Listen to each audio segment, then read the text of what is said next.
Hi, everyone. Welcome to Office Hours. If you're watching on YouTube, you can find out more about what we do at officehours.global. Our first hour is general discussion about things that we're interested in, things that you ask questions about. Second hour is usually something we want to spend a little more time on. On Thursdays, we spend a lot of our Thursdays covering Office Hours itself and talking about where we are in the development. And so we'll be doing that today. Tomorrow, we'll be talking about trends, overall media trends. We've been kind of, talking about the future. It's the end of the year. That's what you do.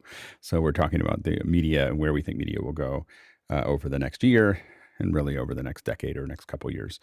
So we'll be talking about that tomorrow. And then on Saturday, of course, we have education from 8 to 10. Yes, I do know it's the first. Yes, we're still doing it. And yes, last week was very successful. So we feel like our educators are going to have this meeting no matter what. So anyway, but that's not on YouTube. You have to be on Zoom for that. All right, let's go ahead and jump into the questions. Bill, what do we have? Our first one this morning comes from Eddie Scott in Mission Viejo, California. And Eddie says, why does Office Hours send me a gallery view every morning in email? Go ahead, Rupert. If I kind of interpret this question correctly, I think that's the reminder email that's probably coming from Zoom for the webinar registration. And it's not really so much a gallery view; it's more of a composite image that is in that email. It's this one that I think was put together as a promotion. It's on the website, and it is embedded in that email also. So the funny thing about it is the webinar, I may take that image out just because it is weird to have it go out in every single one of these. The reason I put it in was because I was trying to, so what happens is that you put it into the webinar settings as the page that you go to when someone gets the link to join the webinar. That's what they see. So I tried to dress that up a little bit. We had obviously a big event yesterday. I thought that I would dress it up a little bit if more people are registering. So I went through and I put the logo in and I put that in, and I thought that it was all set up. I didn't realize that for whatever reason, Zoom grabs onto that and decides that's what I want in the webinar announcement as well. So I have to admit that I don't look at those announcements that much because I write them. So I don't think about them that much. And I looked at it a couple days ago and I was like, well, that's odd to send all that imagery out. So we'll probably take that out of both the announcement and that, and then I'll file it with Zoom as to, the two things should be separated. It's very odd the way that all of that works between Zoom and meetings. Meetings have much better tools for that than webinar, which is fascinating. Go ahead, Mitchell. The emails I get, the office hour logo pops on, and then the gallery, as I guess it's a preload thing. But it was like, did I just see that or didn't I? I know when I close my eyes, I see it. Yeah, so that's why. It's just that I changed the webinar welcome page, and it turns out that changes the email, and I just didn't notice until now. I only did it a couple days ago, maybe a week ago. Next question. Comes from Mitchell Hill in Wilmington, Delaware, and he says, is there a device that would allow a camera tally from my ATEM Extreme? Yeah, go ahead, John. Apologies. Yeah, I've used in the past from Design Shift. They make a device that will connect and utilize the API. It's wireless, so it's maybe not the most reliable in all production environments, but it's something that I've used and had some success with. Yeah, it's a standard tally. It's not a standard tally. It does have a flag that goes out over IP, so anything that can read that can get that information. The Scarhoy has an entire tally set that will identify with that, so you can put those just Ethernet into them, and they will. You can put them on top of your cameras, and so the ATEM can talk to the Scarhoys can hear the ATEM sending that information out. So that's one option. The other option is you can build your own. It's one of the things that we're going to build with the microbits in the coming future. We're going to have a microbit little labs, and in those labs we're going to build a couple things, but one of them is going to be a tally with the microbit, and so that'll be another thing that you can use it for. Next question. Next one comes to us from Tobias Moss in Minneapolis, Minnesota. Tobias says, given that lighting rules are different for HDR and SDR, how will we square that circle? Generally, things that look good in HDR will also look good in things lit for HDR will also look good in general in SDR. Things listed that are looking good in SDR don't always look good in HDR. So a lot of what we're going to do is really try to get people lit. Just is really fully taking advantage of the dynamic range. That's what we're really trying to do, is so that we're trying to make sure that your frame fully uses the dynamic range in your what you're sending us, because it's only 8-bit. It's not really HDR.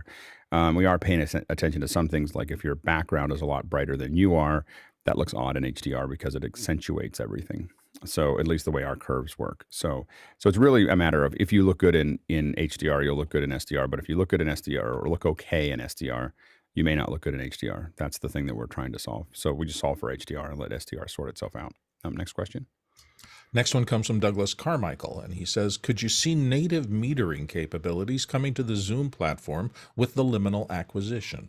Go ahead, Rupert. I think just on the whole, I think we're excited to see what features may come, just period, in Zoom in the future. I think we'll definitely see different features enabled at different levels. Some I don't think, some things which we might consider useful, I don't think will come out, across the board just as a general release, but there may be additional features there at certain levels, or later integrated into the Zoom apps, or as a Zoom app. But I think we'll certainly see some features. Go ahead, David. Yeah, the problem with having meters is that it assumes that people who see the meters will know what to do with it. And I would argue that 95% of the people using Zoom have no idea how to control their volume or gain. So I would personally love to see it, but I'm not sure. Right. We're definitely looking at a bunch of tools that'll make our job easier within this show, and that might lead us to, we'll release most of those. And so if we and so just the way we've been kind of developing now, so we're definitely looking at developing our own meeting meters. They're not that, the math isn't that hard to build something relatively simple, and so something that would sit inside a Zoom app. So I think that's probably coming in the next quarter, 3 to 6 months. Someone is going to do it. I don't know if it'll be me, but someone's going to do it in the next 3 to 6 months. Go ahead, Chris. Yeah, I was thinking back to when we started doing sound checks in the summer of 2020, and I was thinking, really, is this really going to work? And it's pretty amazing how well it has worked. What's interesting is it also affects after hours, because everyone just kind of leaves their system the way it is. It's different. Like, after meetings seem to have a different volume than webinars, but it's all consistent, and that's the most important thing. And it just makes everything much more listenable. Like, it just really makes a massive difference. I just know that when I'm listening to the show later, now I think that I'm talking to Mickey a little bit. I've already pinged him a little bit, but I think we're going to move it up to 20 because it sounds pretty soft. And when I listen to it on YouTube, I have to kind of strain a little bit, with headphones in. So I was kind of like, I might want to move that up a little bit. It doesn't, you'll find that it's not that way with the OH2, because I bump it by 10 dB, in OH2. So it's very loud in OH2, but not peaking. So that's why I realized maybe we should bring it up a little bit. So anyway, so I think that we may bring it up a little bit, but at the same time, the consistency makes it just so much more listenable, then you're not always kind of wanting to pull your headphones away, which is what most people's Zoom and oftentimes their podcasts sound like. Next question.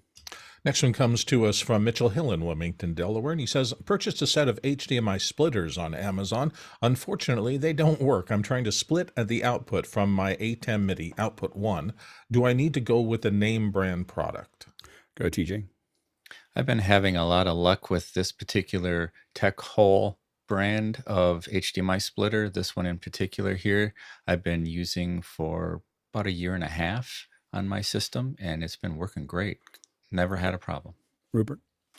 That's funny. I was going to recommend exactly the same one. I've bought those consistently, and they've always worked reliably, but I just went back to look at my order history, and I couldn't find them anywhere on Amazon, which I thought was interesting. So maybe the chip shortage is causing a problem, and some of the alternatives are being less successful for you. But with that one specifically, I have found that it does work most reliably when it is given external power. Sometimes it'll get enough power from the source HDMI, but when it doesn't, it may be a little bit jumpy. So whichever one you're using, bear in mind it may be more reliable with a external power supply.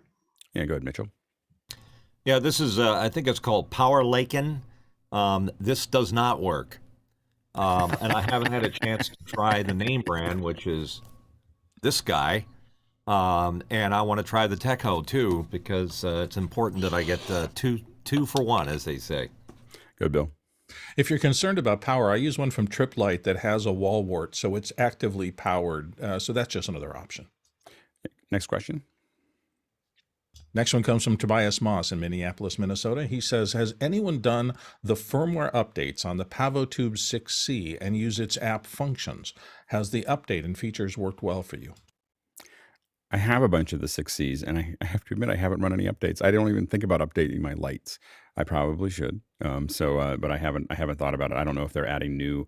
I will say that their app has not been the best. So I mostly just use them as I use the tubes as their own, and so I'm just constantly just turning them on and controlling them through the LCD.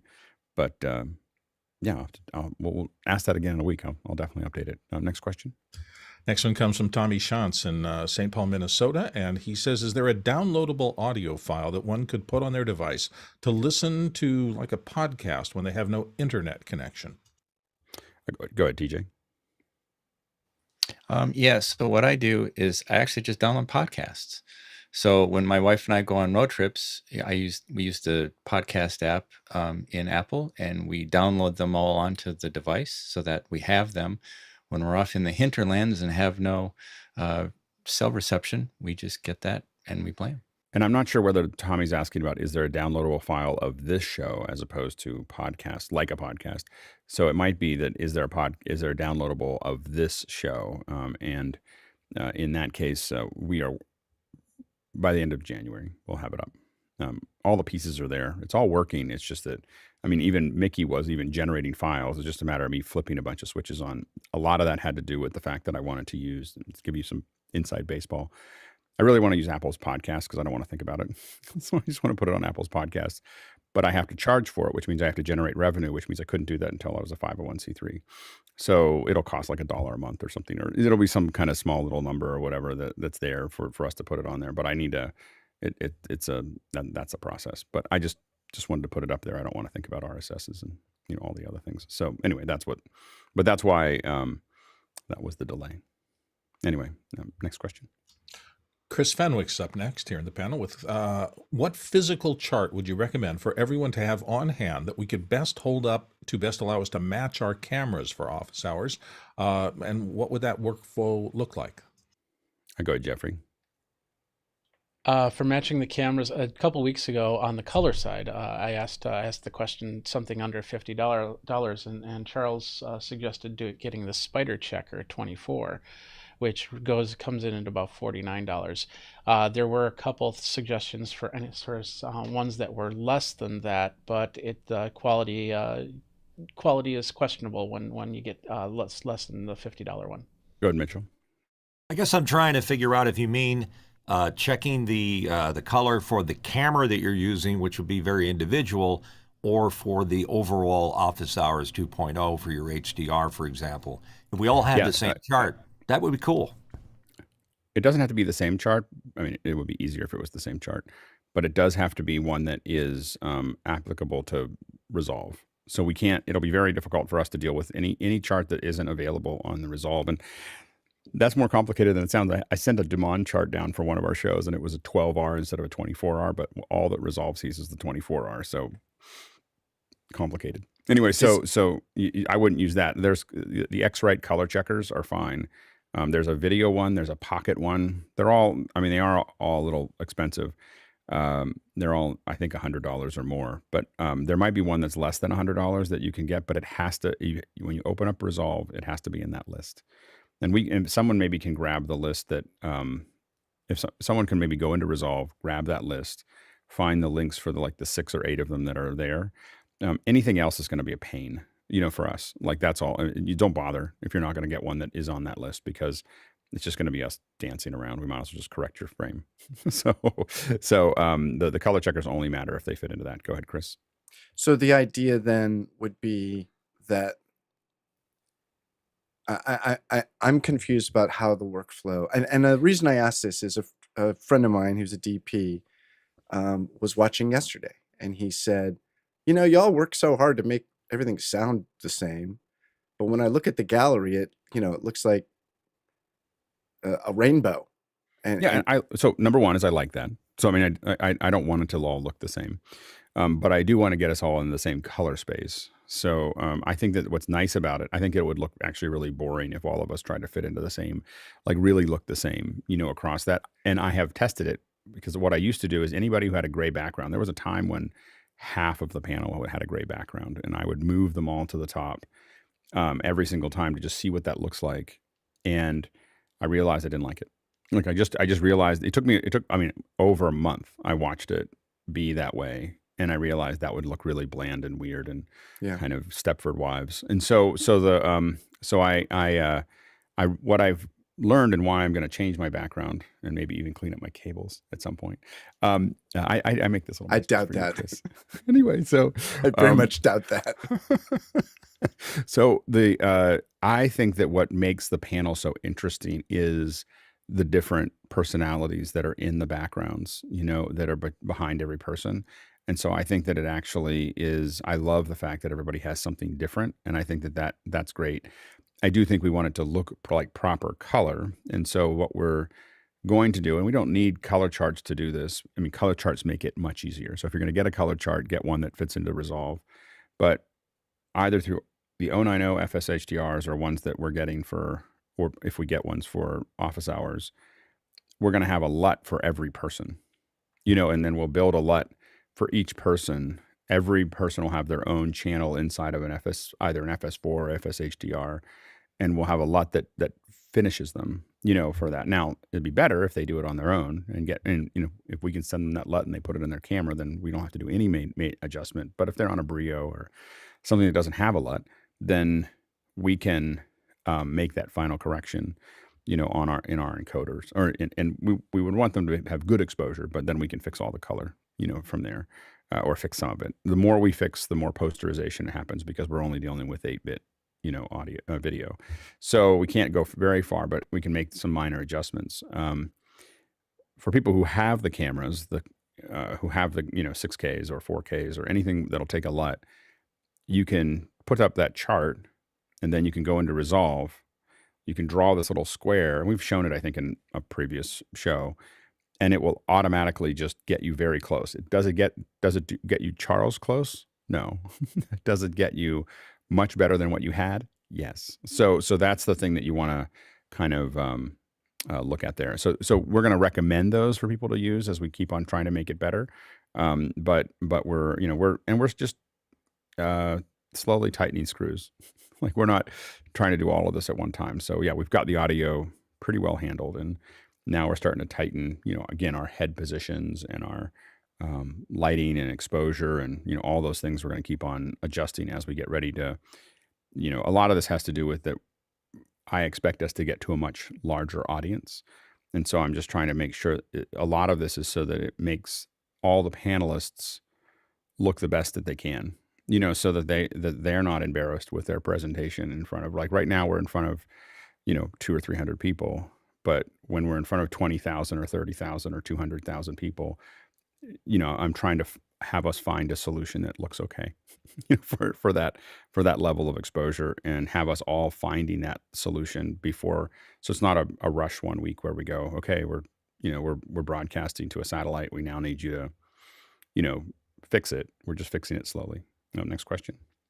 Next one comes from Jack B. in Phoenix, Arizona, and Jack says, what lenses are the folks using with the Blackmagic Pocket 6K? Jesse? I'm going to give you 3 lenses, well, 2.5. We got the Sigma 18-35 art lens, which I think should come packaged with the 6K. It's such a good lens. Also highly recommend the 70-200 EF 2.8 lens. And finally, get yourself some M42 lenses. The old vintage ones are very affordable and very, very fun to play with. Go ahead, Nigel. Yeah, for OfficeHours, I've been using a 24-70 2.8, and now I'm playing with a 50mm 1.8 just to see if I could get a bit more bokeh. Yeah, it looks nice. Go ahead, Bill. I'm using a Canon 1635 L glass. And go ahead, Guy. I knew everybody was going to say the normal one, so I'm going to be different and go with the Fujinon 20-120. There you go. Yeah, exactly.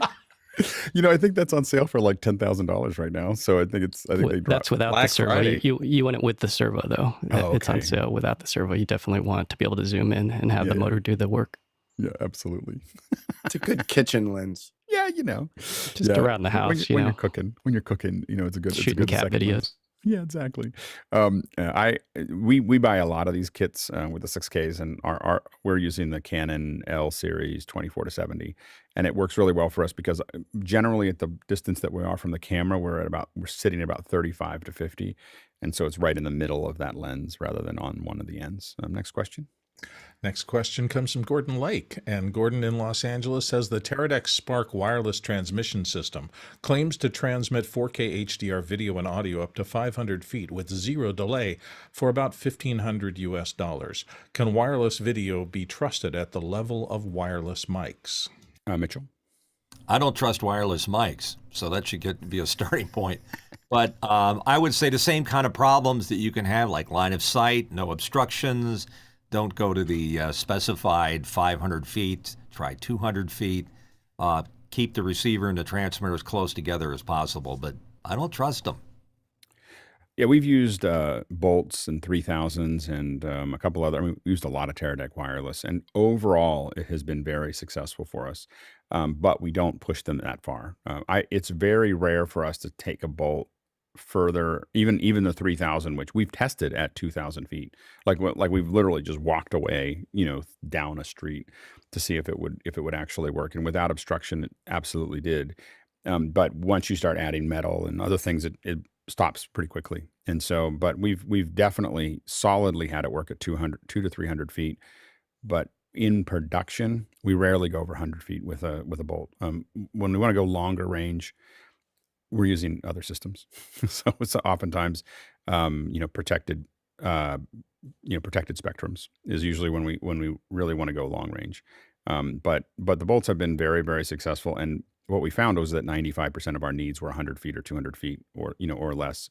And oftentimes they can broadcast to multiple receivers. And so you can put them in a place where if one starts to fall apart, you just grab onto the next one. So you don't have to, cover it in the same way. So where that really helps is if you're, let's say, outside of a stadium and you have to walk inside the stadium, you have two receivers in the two different places. And as you walk through, you need to find something to cut to when one starts to fall apart.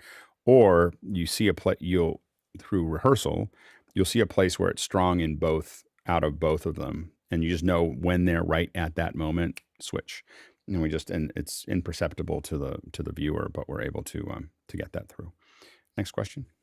Olivier Rouchard in Saigon, Vietnam says, GoTo Meeting crops the 1080p program feed from my ATEM Extreme to 720p.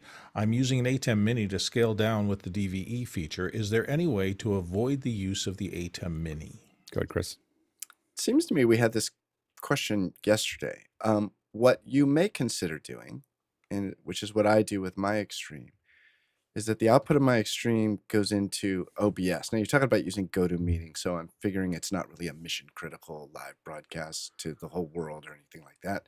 It's just GoTo Meeting. So I go through OBS, and that's where I add my lower Fenwick and stuff like that, just because there's other advantages. Plus, it makes it really easy to grab large 5K screens and let OBS scale that down to be able to broadcast it. So that's what I would do. I would just go through OBS to avoid that weirdness that GoTo Meeting is doing. I should probably test OBS again. I mean, it was like 4 or 5 years ago that I opened it up and it kept on crashing on the Mac, and I was just like, okay, I'm done. I just put it away and never opened it again. It's not perfect. The thing that I see, perfect is a really soft word for it. I said not perfect. So kind. You've probably seen it. What happens all the time is my little test screen, which I've swapped mine out for company logo, but sometimes it flicks in. I would not use it for a show. Yeah. But in terms of like a utility tool to funnel stuff into Zoom for doing meetings and stuff, it's great. And that's how I do an edit with a client is I use it to capture my primary display or my secondary display or close-ups of displays. And I have it all.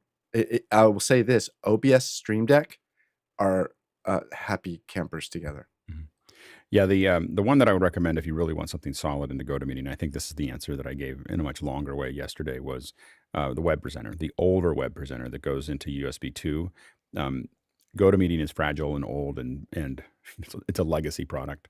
And so you want to give it something as simple as possible so that it doesn't have to think about anything. What the web presenter does as USB 2 is it will convert anything that comes into it to 720p and send it out. It'll scale it down nicely and send it out to it. And we used to use GoTo Meeting heavily. So, I mean, I had 10 licenses of GoTo Meeting. We used it all the time. And the only thing that we had working reliably all the time that got us what we wanted was those web presenters. And so, I don't speak of GoTo Meeting without experience. I mean, it was the backbone of, before I had comms, we would use GoTo Meetings for comms, like before we used Agent IC, before Agent IC existed, we were using GoTo Meeting as like global backbones, so I'm very familiar with the product, and it's never been very good at handling video. Rupert? Maybe if you definitely want to use the ATEM as your switcher, you could come out of that HDMI and go into a captured device. Now, normally I'd suggest like something like the Camlink 4K, but I'm wondering whether GoTo Meeting might have the... That's what the web presenter... I would go HDMI out of the switcher into the web presenter, and then it would do what it needs to do. There's there was a discussion after hours about I think it was a Magewell capture device where the software tool that came with it allowed you to go into the device and edit the protocols and resolutions that it would negotiate with to whatever application was calling it. That might be an option. I just will highly recommend that if you want a surefire way to do this, the web presenter doesn't have any settings. It has bit switches that you can hit, you can flip bits on it, but it looks like a webcam. It doesn't do anything other than and this was a huge request for us for years for Blackmagic, is I was like, I want a device that just is a webcam. Like, it doesn't look like anything else, because we were having trouble with getting video specifically into GoTo Meeting. so we were like, we just need it to look like a webcam. It can't look like anything else. It can't have any extra controls. It can't have any extra protocols. It just has this one thing. And so the web presenter has these little bits that you can flip, with a tweaker that you can just get to what you need to. But you're right. I mean, Rupert, the Magewell is great. We had a lot of trouble with Magewells and GoTo Meeting specifically. But that's years ago. Like I just, my experience with GoTo Meeting is a little dated. I use it. I use it every once in a while, and I have the exact problem that you're having, which is that I come in really big in frame, and I just change my focal length. Next question. Mitchell Hill is up next from Wilmington, Delaware, and he asks, with so many stream playout systems out there, what's the verdict on NewBlue's VividCast? Go ahead, Guy. Yeah, on this one, I'd say to look at other options. It's had some really good sales lately, so I think it's gotten a lot of interest, but Playout B, or I actually like MIDI. The reason why I don't like VividCast is I pushed it with multiple inputs. I found out that it doesn't take advantage of the GPU, so I think it's written on an older architecture, and I wound up crashing it over and over and over again because I was super happy at the simple interface. Thought I'd run it in the cloud, thought it was going to do what I wanted it to do, but it's a piece of, clean show. What's the price point on the VividCast? It was down to $99 on sale, but I think it's normally $500 or something like that. But the other thing is MIDI is blowing my mind right now with the new feature that they added. If you're doing a lot of playback and playouts that over NDI, you can now trigger the playout on the cut. So it's a very cool feature, which you could do with Playout B with an ATEM as well. There is the Hyperdeck. What is that trigger? Yeah, it's really interesting that everyone's taking on the Hyperdeck protocol. I think Jonas was one of the first to do that with Playout B, and we use because we need lots and lots of audio channels and 10-bit and everything else. We're using Softrons on the air, which is a bit more expensive, but it solves all the channels and other things that we need, and we haven't found anything else, at least on the Mac, that'll do that. And so that we run it for weeks in a row, without any kind of glitches at all. Knock on wood. Go ahead, Mitchell. NewBlue's pushing it right now for 60% off the price for the next couple of days. Yeah. So, but it doesn't sound like it sounds like time is more valuable. Next question. Next one comes from David Paskin here in the panel from Miami, Florida, and he asks, has anyone heard of the Inogeni Share 2U, which allows for 2 cameras to be connected and limited scenes to be built and sent to a computer over USB? Any thoughts about this? Go ahead, David. Yeah, just for context, I have a site that's doing an install. They've got 2 PTZ cameras, and they want to be able to have 2 cameras side by side. And this is the device that they're planning on installing and using. It's $2,000. It seems like there might be a cheaper alternative. Wondering if anyone knows anything about it. Yeah, I mean, I think what would be the advantage of that over a unless I'm missing something, over just getting an ATEM Extreme for half the price, or a little less than. Or Agreed. I guess the only benefit might be that on this they're looking for simplicity, and so on the top you've got a button that says side by side. You don't have to build super sources or anything like that. I would get the Extreme. Like I would get the Extreme. I would get the Extreme, and then like have them learn how to do that, or have someone set it up for them so there's a button that does side by side. Just get a Stream Deck or something, or get like the little 6-thing Stream Deck with the 6 buttons that you hit to do the different looks, and then you'll get a lot more for less. I mean, and then you have so much. Then they can grow into it if they actually get. They just have to find 12 to 16-year-old volunteers to run it, because they'll just, before they know it, they'll have something that looks like Sunday Night Football. So like it's, I have to admit, I learned audio by doing it for a church when I grew up, and I just can only imagine what you can get now for a church and be, I was 12, so being 12, 13, 14 years old and be able to have like audio. And the thing that churches miss, this is what got me into it. This is the reason I showed up. I was not a particularly church-going kid, except for the fact that my great uncle, who was really into audio, bought a really nice mixer, this super high-end mixer for the church, and that meant that it was really cool. And then I showed up all the time because it was this cool thing I didn't understand, and I played with it. But churches oftentimes don't get, or house of worship oftentimes don't get, the being audacious slightly with the hardware sometimes can get attraction for more volunteers, because it's actually something cool where when they're dealing with rinky-dink solutions, it's just kind of frustrating, and then it's hard to get people to volunteer. When they're dealing with something that's really cool, it's kind of, they're much more likely to show up, and play hard, because they're using the same tools as X, Y, and Z. So sometimes it's a big investment for some of the stuff. Not doesn't be huge. I mean, we're talking about actually paying less to get more, but in some cases it's more. But it really excites volunteers to show up. Next question. Next one comes from George Kennedy Jr. here on the panel. How do your mobile Internet of Things wireless devices negotiate with your Wi-Fi access points? Go ahead, George. So this past couple of weeks has been interesting. I'm on Ubiquiti network, so I've just switched everything over to Wi-Fi 6 to get some more range. So I've took my HomePods, everything that has to do with IoT, and put it on a network. So what I've been seeing is, when I try to connect all my HomePods to play back music, I could see it actually negotiating to connect all of those devices and put them in line. So to say, what happens a lot here too on OfficeHours, if you're using Wi-Fi, is that it has to negotiate, and I never knew that. So it's interesting now to really look at those stats and see that things actually have to connect, and they only do that one at a time. So if you really have a lot of production gear on Wi-Fi, you could run into problems because it has to keep negotiating. And I'm glad that Rupert is going to piggyback on this. Rupert? Yeah, it can be interesting if you're running a managed network like Ubiquiti and you have a bunch of stuff. Certainly gives you some interesting insights into seeing some of this behavior, like you're talking about. You can actually see what's going on, and it is true. These devices will roam around and connect to different access points depending on if they are moving around, or just how dynamically the network is performing. And you can actually tweak that in something like Ubiquiti. You can set the I think they call it the RSSI threshold or something like that, where if the access point feels that a device connected to it will get a better signal from a different access point, it will kick it off, forcing it to reconnect, forcing it to seek out a better signal. So you can go in there and fine tune some of that stuff.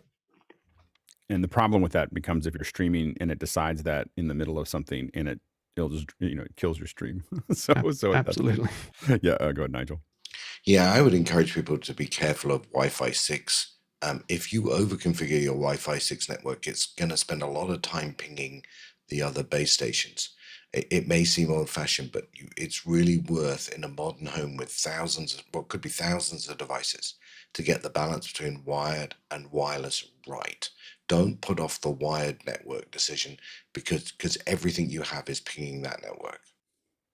Yeah, we definitely still wire as much as we possibly can in my house, and then let the wireless sit on top of that. The other thing to look at is things that can make it a lot simpler when you're starting to build a more complex network is to make sure that whatever router you're using can basically schedule via MAC address the IP addresses, so it permanently gives things that attach to it. This is if they're set up for DHCP, it just permanently gives them the same address all the time, and that makes it a lot easier to negotiate because now what you can do is, or you can give it blocks, like only give the DHCP these blocks of, and that makes it a lot easier if you're building some manual configurations to sit underneath that, to do that without it conflicting, and you start ending up with two devices with the same IP.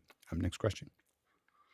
Next question comes to us from Michael Anderson in Jackson, Wyoming. He says, if starting from scratch, living in the USA, working on remote productions, corporate video, and independent films, would one standardize gear on V-mount or gold mount batteries, and why? Go ahead, TJ. I asked my son this question because this is what he does, and he recommended gold mount batteries for being more secure, but he also said that a lot of V-mount batteries have more DTAP and USB ports. So it depends. Mitchell? I like gold mount. I'm maybe a little old school. They were out first, and as TJ just said, they're much more secure. My DP, Tom Shustak, also recommends that you use BBOB batteries or the core batteries with the gold mount. Go ahead, George. I use all core Anton Bauer mounts. I've seen the V-mount mounts in action that actually comes off the device. So like everyone said here, the Anton Bauer's is definitely locking mechanism is much better than V-mount. Go ahead, Bill. I've used both of those systems for years, and they are fabulous, but I have decided that I am going to get out of the big battery mode because most of the motors, most of the actual devices I'm using have scaled down and down and down. So I'm actually moving to Sony F960s and the rest of those for almost all my power. You can get a sled, you can put a couple of F950s into a V-mount or an Anton Bauer mount plate and run off of that. Now, if you have to do big cameras for long periods of time, this is not a good strategy. But if, like me, you're shooting mostly on Blackmagic, which has those little E6 batteries and things like that, I'm just seeing that devices are taking less and less current. And so smaller battery things are easier to travel with. You can carry a lot more of them to a place, which means that if a battery fails, you have options. So that's my strategy. I'm just another way of looking at it. To make it more complex, I think that the gold mounts are better connectors, and if left to my own devices, I'll get them, but I have mostly V-mount because that's what the Blackmagic cameras ship with, the Ursas. So I have lots of V-mount batteries because it's just easier, because that's what the camera shows up with. I'd have to retrofit it to go to gold mount, but I do think that the gold mount attachment is more secure. Next question. Chris Widener in Lafayette, Indiana is up next. He says, trying to plan for a photography project requiring repeated exterior shots over time of a second and third story historic building's architectural features. Drones not allowed. Painter's pole too short. Other than a bucket truck, what are your suggestions? Go ahead, TJ. Yeah, I was planning a particular shoot similar to this several years ago, and we were going to be using a scissor lift. It has a wider platform and is a bit more stable, and generally has a rail that you can clamp a camera on. We needed very precise, squared photographs of a particular thing. So rather than the bounciness of a bucket truck, a scissor lift platform was what we were going to go with. And this says photography, so I'm not sure if you need videography. I think a scissor lift would work great for photography. I think video, you may have some trouble with it. The motors aren't the most stable as far as like going to give you a perfect move. Another thing to look at is a variety of cable systems. So cable systems can possibly give you what you need to make that work. There's a lot of them in many different price ranges. Next question. Jeffrey Powers of Madison, Wisconsin up next, and he says, just finished Get Back and so impressed. What band or movie would you want to see a remastered documentary for if that footage was available? Go ahead, Jesse. Spike Jones and the City Slickers, of course. Go ahead, Nigel. I'd like to have been behind the scenes in Fleetwood Mac's Rumors. That must have been an interesting experience. And I think it is sad, by the way, that we'll never see anyone do anything like this again, because no modern artist would allow that amount of access, which they didn't really control. Go ahead, Mitchell. The original Wizard of Oz, which kind of is a documentary about Dorothy getting from point A to point B. I mean, there's so many albums that I'd be interested in. A lot of the artists are shooting a lot. I think the Beatles had pretty much control over that camera, which is why they were so. I mean, because they had to negotiate getting the control of that footage. So that's why we haven't seen it until now. I think I would love to see artists do this more often. In fact, I did some live streams with Pomplamoose years ago, and it was so much fun to watch them just come up with. And these were just rebuilding stuff, but the creative process was amazing to watch. So I think that I could watch bands do this all the time, especially session artists. I will say that the one thing I got with Get Back is that I was like, this would be a lot more fun to watch if they were session artists, because they're so much better. Like they're just maybe Paul comes up with stuff, but session art, like anyway. So I think that's part of the problem with showing the behind the scenes is to see how often session artists are used the hardest one is the ones where the band records all day and then the session artists come in at night and tune it, which means re-record everything to a click track, and so the producer gets what they wanted. So anyway, so I think that creative process. I mean, I would love to see. I have to admit, Zenyatta Mandata by the Police. The stories around that album, of how rough that was, of people, fistfights and all kinds of other stuff that happened around the album down in Montserrat. That one I'd be really interested to see. Go ahead, Chris. It's interesting. I believe it's Billy Preston, the keyboard player. When he shows up in Get Back, it's like, oh, look, now it's an album. Before he brings so much to those sessions, and it's just like, it absolutely elevated it. So world of difference. Yeah, I definitely have some ideas about how to. I really want to eventually put together kind of an office hours recording studio and then bring session artists in and just have them record. I just want to watch them do it. Like, I don't care about. It should be a nice song when they're done, but just to watch them come up with the ideas, watching them crank is really a lot of fun. Yeah, Chris. If you had like a dream recording place, and the only cost to using it would be that you have to let us live stream it. Yeah, that's the plan. Wouldn't that be cool? Yeah, that's the idea. Go ahead, TJ. For those that are interested, Apple Music has the 2021 remastered version of the Let It Be album, which has like 40 some tracks, and some of those include the original mixes from the original audio guy that was working, and you can listen to those and compare it to the tracks that Phil Spencer got his hands on, and you really just see a contrast of what one producer and another producer really kind of take, how they can just really drastically change a song. Next question. Next question comes to us from Michael Anderson in Jackson, Wyoming. And Michael says, in the long run, does it make sense to invest into name brand batteries such as Anton Bauer, or do the off brands that are much cheaper offer better return on investment? Go ahead, Jesse. I use a combination. So for high turnover, like the Blackmagic Pocket Series or Sony Alpha, I'll use those off-brand batteries. But for the V mounts, I'll get name brand. Go ahead, Mitchell. I answered that earlier, I think, when I said the Bebob and the Core. The Anton Bauer, kind of highly overrated these days. Next question. Next question comes to us from J.J. McKenna here in the panel, San Rafael, California often. After yesterday's exciting Zoom guests here on Office Hours, were there any surprises for the panelists? Go ahead, Guy. Yeah, I know not everybody could see the gallery view while people were talking, and that's one of the benefits of being a panelist is you can see the reactions behind the scenes and the smirks and the smiles going on between Andy and Brenda. I know they couldn't say a lot of the stuff that's happening in the future, but when they said the word video SDK and how it was coming into the browser, my mind it started racing. Like, there's so many possibilities now because Zoom 1080p as a transport going into wherever you want it to go, whatever your mind can dream up. It's real and it's happening. So I'm glad to see Andy part of the team, and wonderful acquisition by those guys, and great show yesterday. Yeah. Rupert?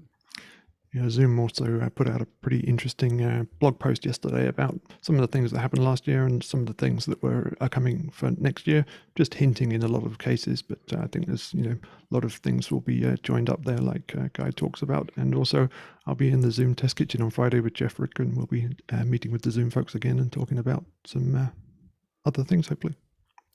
Yeah, it's just such a super team. The 4 people that we had up there are the ones that you need to really move the pipeline down the field. Like it's just they're all the right people. Andy and Brendan, but also Sam and Jonathan. It's just this mix of understanding of events and infrastructure and process between the 4 of them. And I know that there's a larger team that they're bringing in as well, and including, but that 4 as a core is lethal. I mean, it's just an incredible team, and those teams are not something you can just go out and hire. It takes an enormous amount of the right focus, the right passion, the right history, the right experience. All the things add up, and I think that it was an incredible purchase for Zoom. Incredible acquisition for them, and a good opportunity for Liminal to have the access that they needed to really fully express what they were doing. Next question. Kenny Hampton in Greenville, Illinois says, Vimeo appears to me to be a better looking video experience than YouTube. Panel comments, pros and cons of more use of Vimeo for office hours. Go ahead, Guy.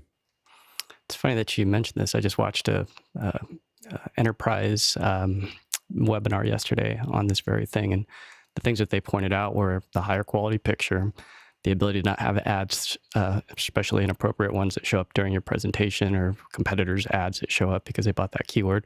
The other thing is you can control the chat, which you can disable chat, but you can really control the chat in Vimeo.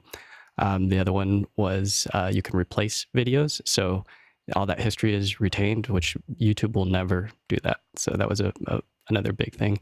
The other one was... I lost the last one. There was one other big thing. It'll come to me. I'll put it in the chat. John. Yeah, for me, it's all the other features that kind of balance it between Zoom and YouTube.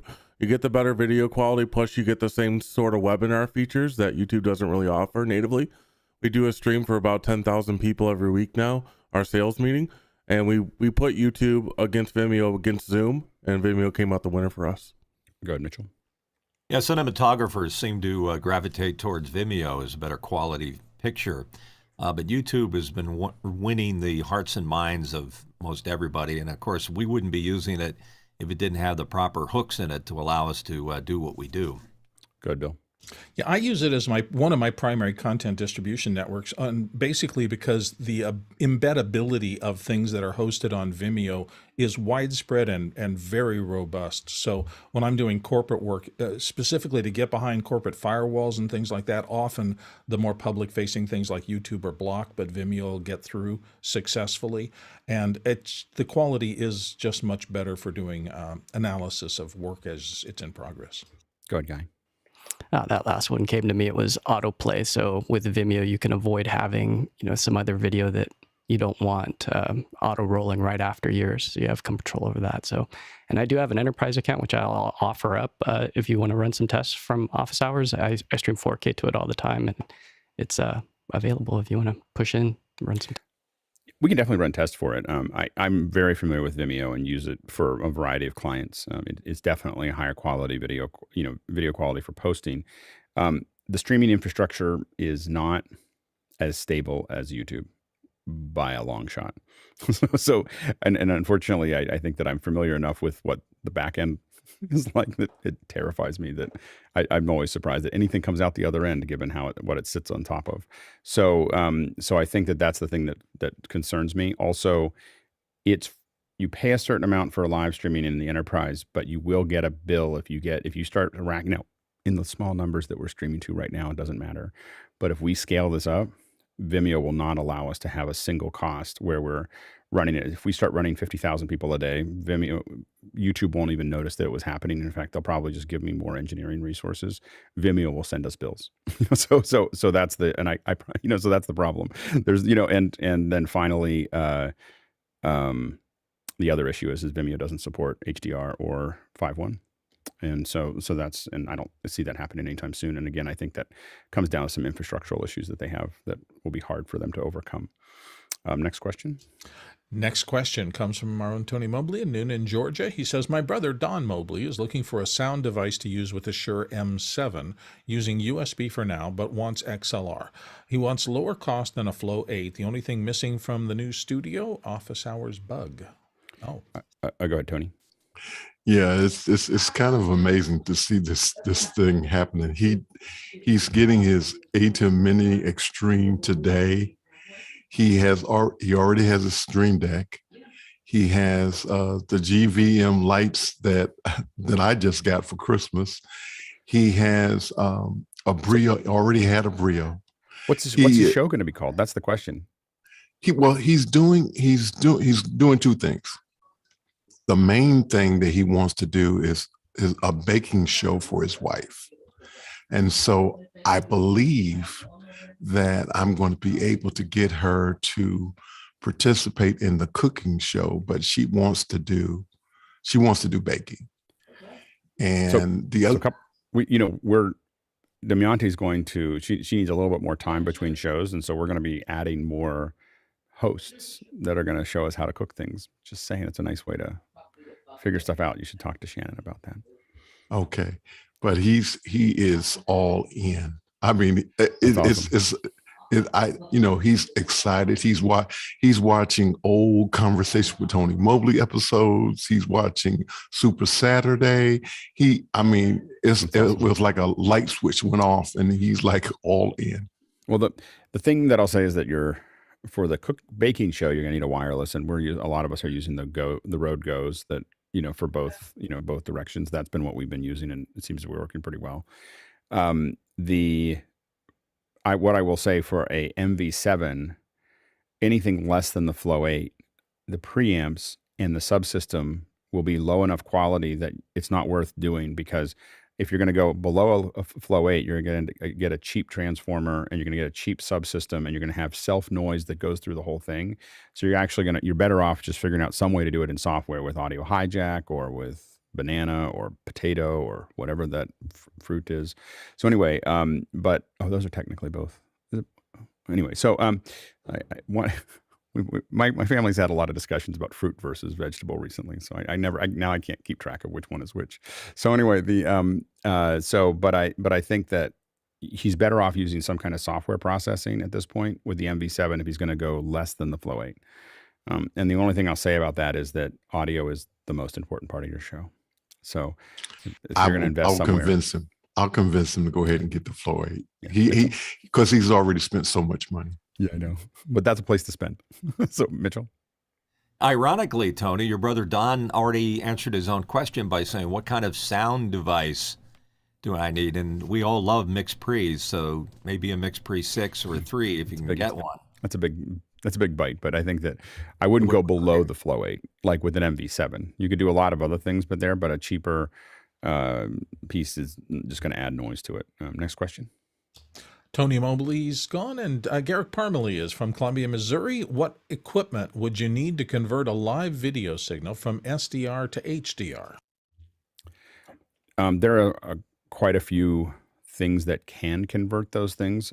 What we use to do that is FSHDRs. So these are pretty expensive machines. They'll take 4 HD, or 1 UHD signal and convert them to HDR, along with a lot of other LUTs, along with a lot of other tools that you don't need.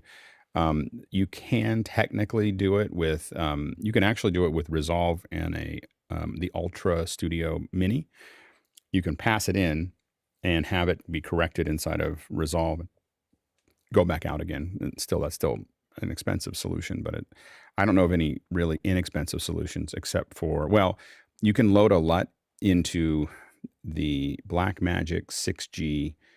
I think it's the HDMI to SDI, and I think, or one of those there's a couple Blackmagic mini converters, and if you what you're looking for is a LUT, and then you can actually load a LUT into the mini converter.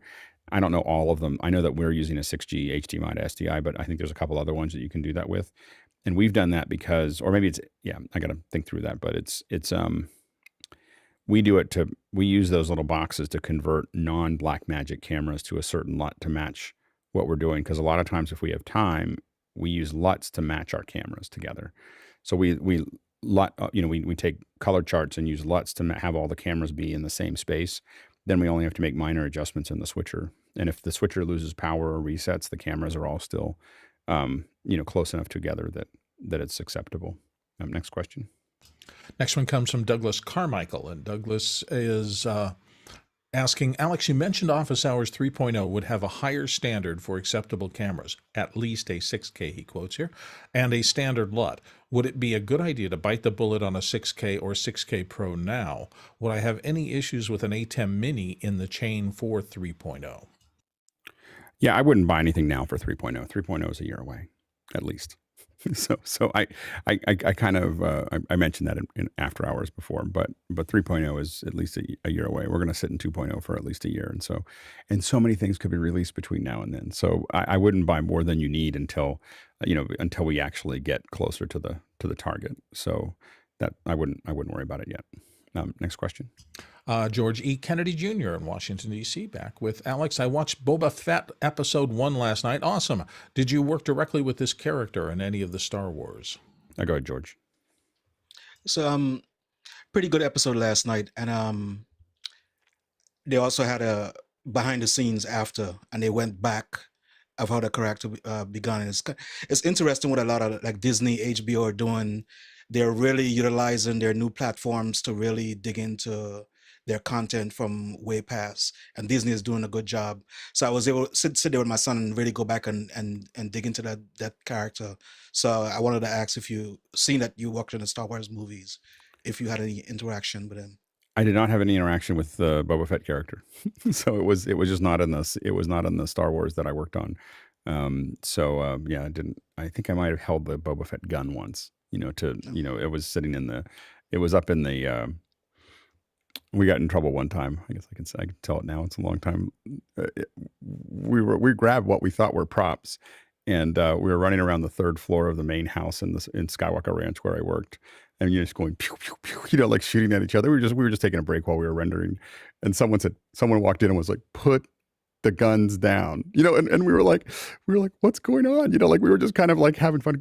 They were like the original like Han Solo and Boba Fett guns they're up there for reference, and we were running around playing with them. We didn't break them, but we didn't pick up any more artifacts.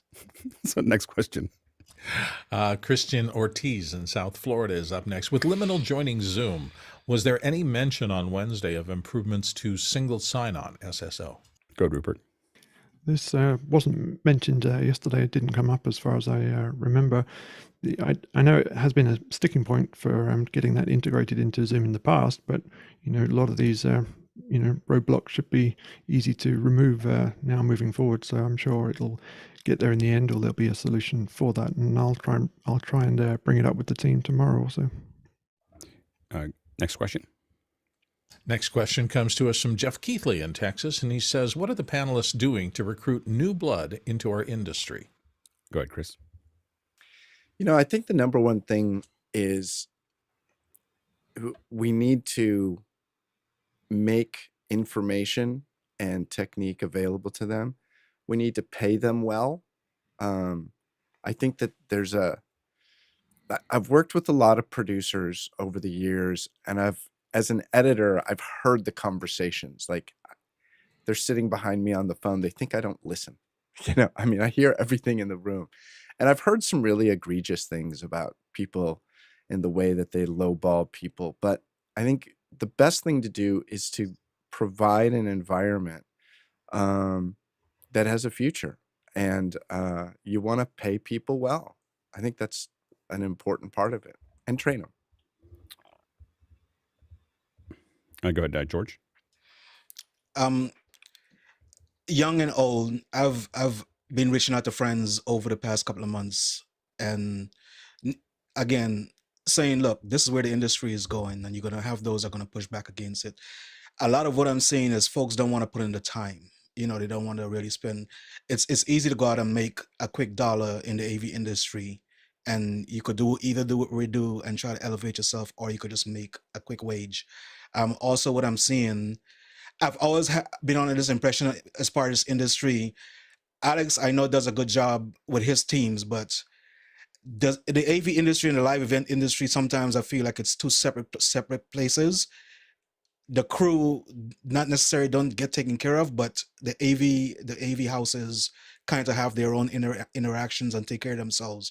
But and that's, I know I'm going around in circles, but I think during the pandemic, you saw a lot of the AV industry fell apart because we have never been cohesive as far as the crew and the owners of the AV companies. So I spent a lot of time trying to talk to my friends that are trying to come into this industry, and the friends that are already here. But again, like I said, like the technology, whether it's Zoom or everything that's going on with the industry, a lot of folks are just trying to get a handle on it and just keep on moving, but they're not really putting the energy into it. Mitchell? Education is so important. Volunteer your time. All the organizations that are teaching multimedia or camera. But secondly, and maybe even more importantly, best practices. My business partner is always stressing that best practices are not taught in the world of education. And that means, for example, you don't show up at a corporate shoot in your cutoff jeans looking like a bohemian independent filmmaker. There's certain things that are done in the film industry that require respect, chain of command, and best practices. Go ahead, Bill. I think also on social media, I mean, those of us who've been around a long time, if we need to be the people out there when some young person comes in and asks a relatively dumb question and people start piling on them, you have to jump in there immediately and say, no, stop that. They did the right thing, the 100% right thing. They didn't know something, they asked. They were humble enough to ask for help. And I push back about that every time I see it happening in any kind of social media thing, to let them know that not knowing everything is not only okay, it is a requirement for you to get to the next level. So we have to support those young people who are coming in and maybe a little insecure. Go, John. Yeah, for me, it's about finding people who have that aptitude. Whether I run across them in a church that I'm working in, I've hired a couple people from that. I had a friend who lost his job. I got him connected with a Navy guy. Just doing some grunt work, and then I did some side training with them. It's like, how much can you pour into other people and really make it exciting and show them why this industry is important, what the backstage really looks like? I think if you have someone who has that technical edge, it really shines to them, and they're going to dive into it. Sorry, I got this new trackpad, magic trackpad, which is turning out to be evil magic and black magic as opposed to good magic. I just wanted to show you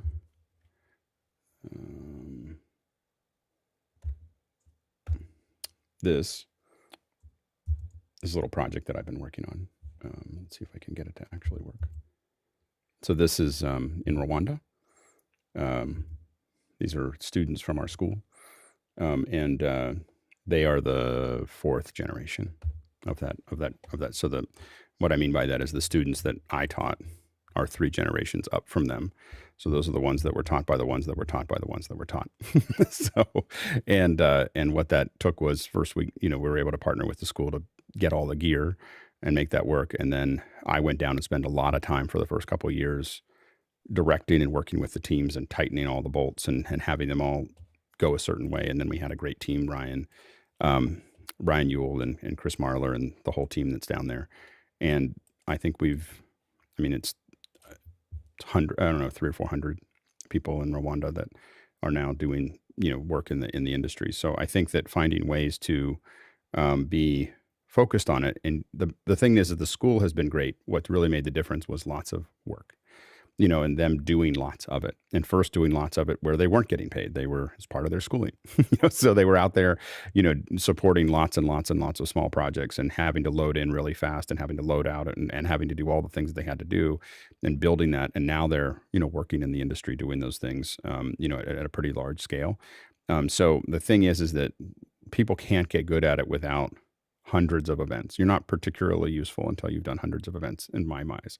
I mean, it's good to have you around to move things, but but until you've done hundreds of events, you just don't, and until you've failed at 10, like people who, the problem that I had is that so many of us were so paranoid of failing that we very rarely had any failures. And then we had a hard time with people working for us that were not properly scared, of what, they just didn't respect what could, all the things that could happen that were bad.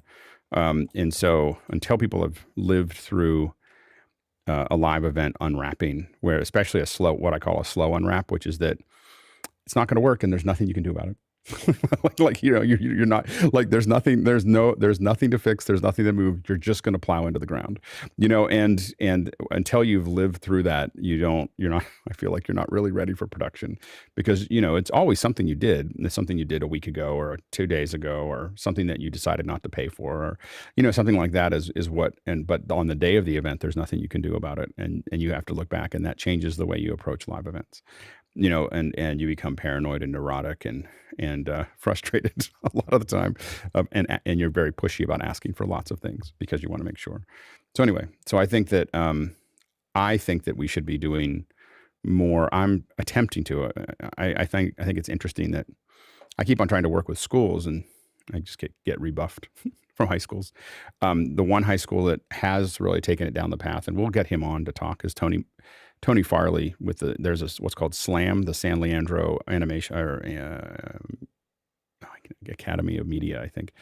And I think they have a full-on live studio as high school students, and it's like full-on, like it's got, TriCasters and cameras and all that stuff. And they're doing that all in high school. And that's where we want to start. Like, we really want to, kids, the thing is this is not something you needed to go to school for. Like, I mean, you can, and that's great. You get some time to work on it. But kids could become as good as most of us. If they started when they were 10, by the time they were 16, if they did it as an after-school program, they'd probably be as good as most of us with most of that gear. I'm being conservative. It could be by the time they're 12. So the thing is that, I mean, it's just a matter of experience, and it's a skill that you could get. We vastly underestimate what kids can do. It's just hard to figure out how to fit it into the pipeline. And I think as we move to virtual events, I think it'll become a bigger deal, because you could have, kids essentially helping to support teachers doing their virtual classes. Because if you don't think virtual classes are coming to school, you're missing the boat, because it's a big boat and it's coming this fall. So anyway, so students could be doing that and building up a skill set that they could use. But I think that we should be training kids at 10. The kids that are passionate about it, that are interested in it, should be learning when they're 10 years old how to start this. And by the time they're 18, we'd have hundreds or thousands or hundreds of thousands of people that know how to do this at a high level. So anyway, I think it's something to think about. Anyway, it's time for us to move on. We're running a little late. Sorry about that. That was a good question for the end. So now we're going to change subjects, and we're going to talk a little bit about OfficeHours 2.0. And I think that the guys have, Dennis, you have a couple slides to show us, I believe. I do indeed, yes. So, and as Dennis and the rest of the team, or whoever else is going to be talking during this, kind of gives you the intro, go ahead and throw those questions in. We're happy to answer any questions that you have about 2.0. Go ahead, Dennis. Okay. So we thought we'd start today just with an overview of where we are currently. So what have we done? This is the interface we're currently using to cut the show for 2.0. So this is what produces what you see. And what is this in? YouTube test stream. This is a universe stage. So this allows us to control what is seen on the stream. The top set of buttons, so the very top block, is what JJ uses to add people into the system and to configure various parts of the system. So the technical director cutting the show doesn't touch those at all. We're just concentrated on the bottom section, starting with the top left button of the block on the left hand, the lower block on the left hand side, which is the Smart 16 gallery. And how do they know who those people are when they see those numbers? So those numbers, the block from 1 to 20 that you see at the bottom is the set of people who are loaded into the system. And we have a couple of views that show that. So we have the multi-view, which previously has been present in the office hours meeting itself. But since we've started running the training, we've been putting that in a separate webinar where the people who need to see it, and we just send program into office hours. So I can sort of flip between this view and the previous one to sort of explain what we're seeing here. So this is the multi-view on an ATEM. If you've got an ATEM, you'll be familiar with it, but if not, top left, the large box on the left-hand side is the preview, and on the right is the program. So preview is what you're preparing to do next. Program on the right-hand side is what's actually going out right now. And then below that, we have 4 special views. That's the middle row of boxes. And those are in order: screen share, smart speaker, smart gallery, and the super source. Going back to the buttons in Universe, there are buttons for those in the block of 6 at the above the numbers. So those allow you to put any of those views into the preview, and then you can see the cut button in the middle at the bottom allows you to send what's in preview directly to program. So going back to those to explain them in a little bit more detail, the screen share window is actually the second window in the Zoom session, which is by default outputting the current speaker, but will show a screen share if someone shares their screen. We try to avoid using that if possible, because at the moment that's putting people's names into the video as well, the Zoom caption that you see at the bottom. But occasionally we're in a bad state in the system that means that's the only place we can see a person. If they've not ended up in the block of 20 numbers, that's the only place. And again, how do you know who is who in the 20 numbers? So that's automatically brought in by the system initially. Mm-hmm. And then you can see, it's rather small, the bottom row, second box in, is a view of the 16 up, which shows the first 16 people in the numbers. I got it. Okay. So that maps exactly to the buttons. So 1 through 16 map to that. Exactly. So 1, 2, 3, 4 is the first column. 5, 6, 7, 8 is the second column, and so on. So looking back at this, in that second box in at the bottom, 1 is top left corner and 16 is the bottom right hand corner. Got it. And we have a separate version of that, which looks something like this, which is the one that actually goes out to the stream. The one that we're looking at on the back end has a grid on it and labels, which we don't show to the stream. The other 4 numbers, so 17 through 20, are shown at the bottom of the multi-view, just as a space efficiency, effectively. So that bottom row is 17, 18, 19, and 20, moving from left to right. Slightly confusingly, we are seeing that that 16 up in position 18, just because that was what was showing there when I took this screenshot last night. Because the bots are in the meeting as well, they sometimes end up as being one of the numbers.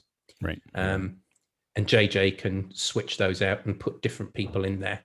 But of course, there are occasions when we don't have 20 people to show, in which case we don't have someone to put there. And occasionally we end up doubling up people at the moment so that we don't have black holes in the 16 grid.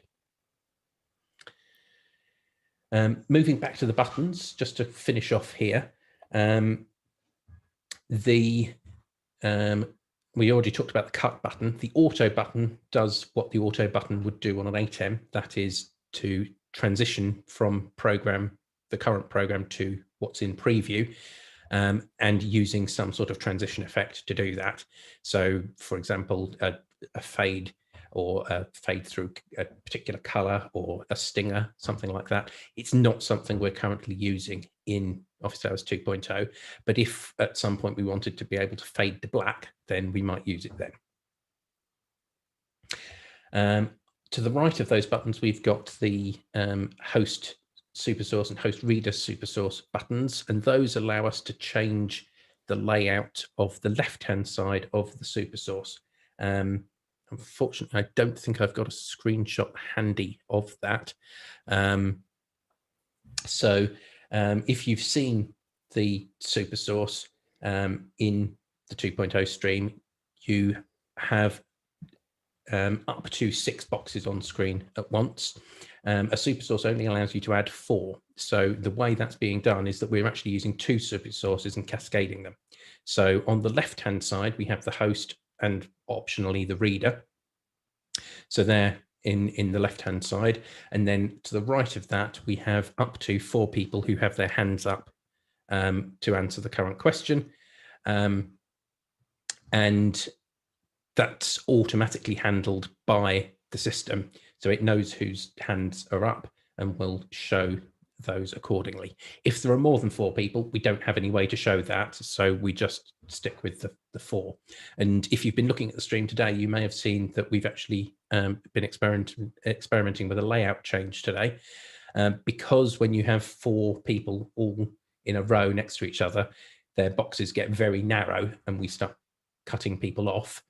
We've tried a different layout, the one that you suggested, Alex, of the grid of 4. So we'll see how well that works, and also look at how the transitions from 3 to 4, 4 to 3, and so on look. And if we're not happy with them, obviously we'll be able to make some changes.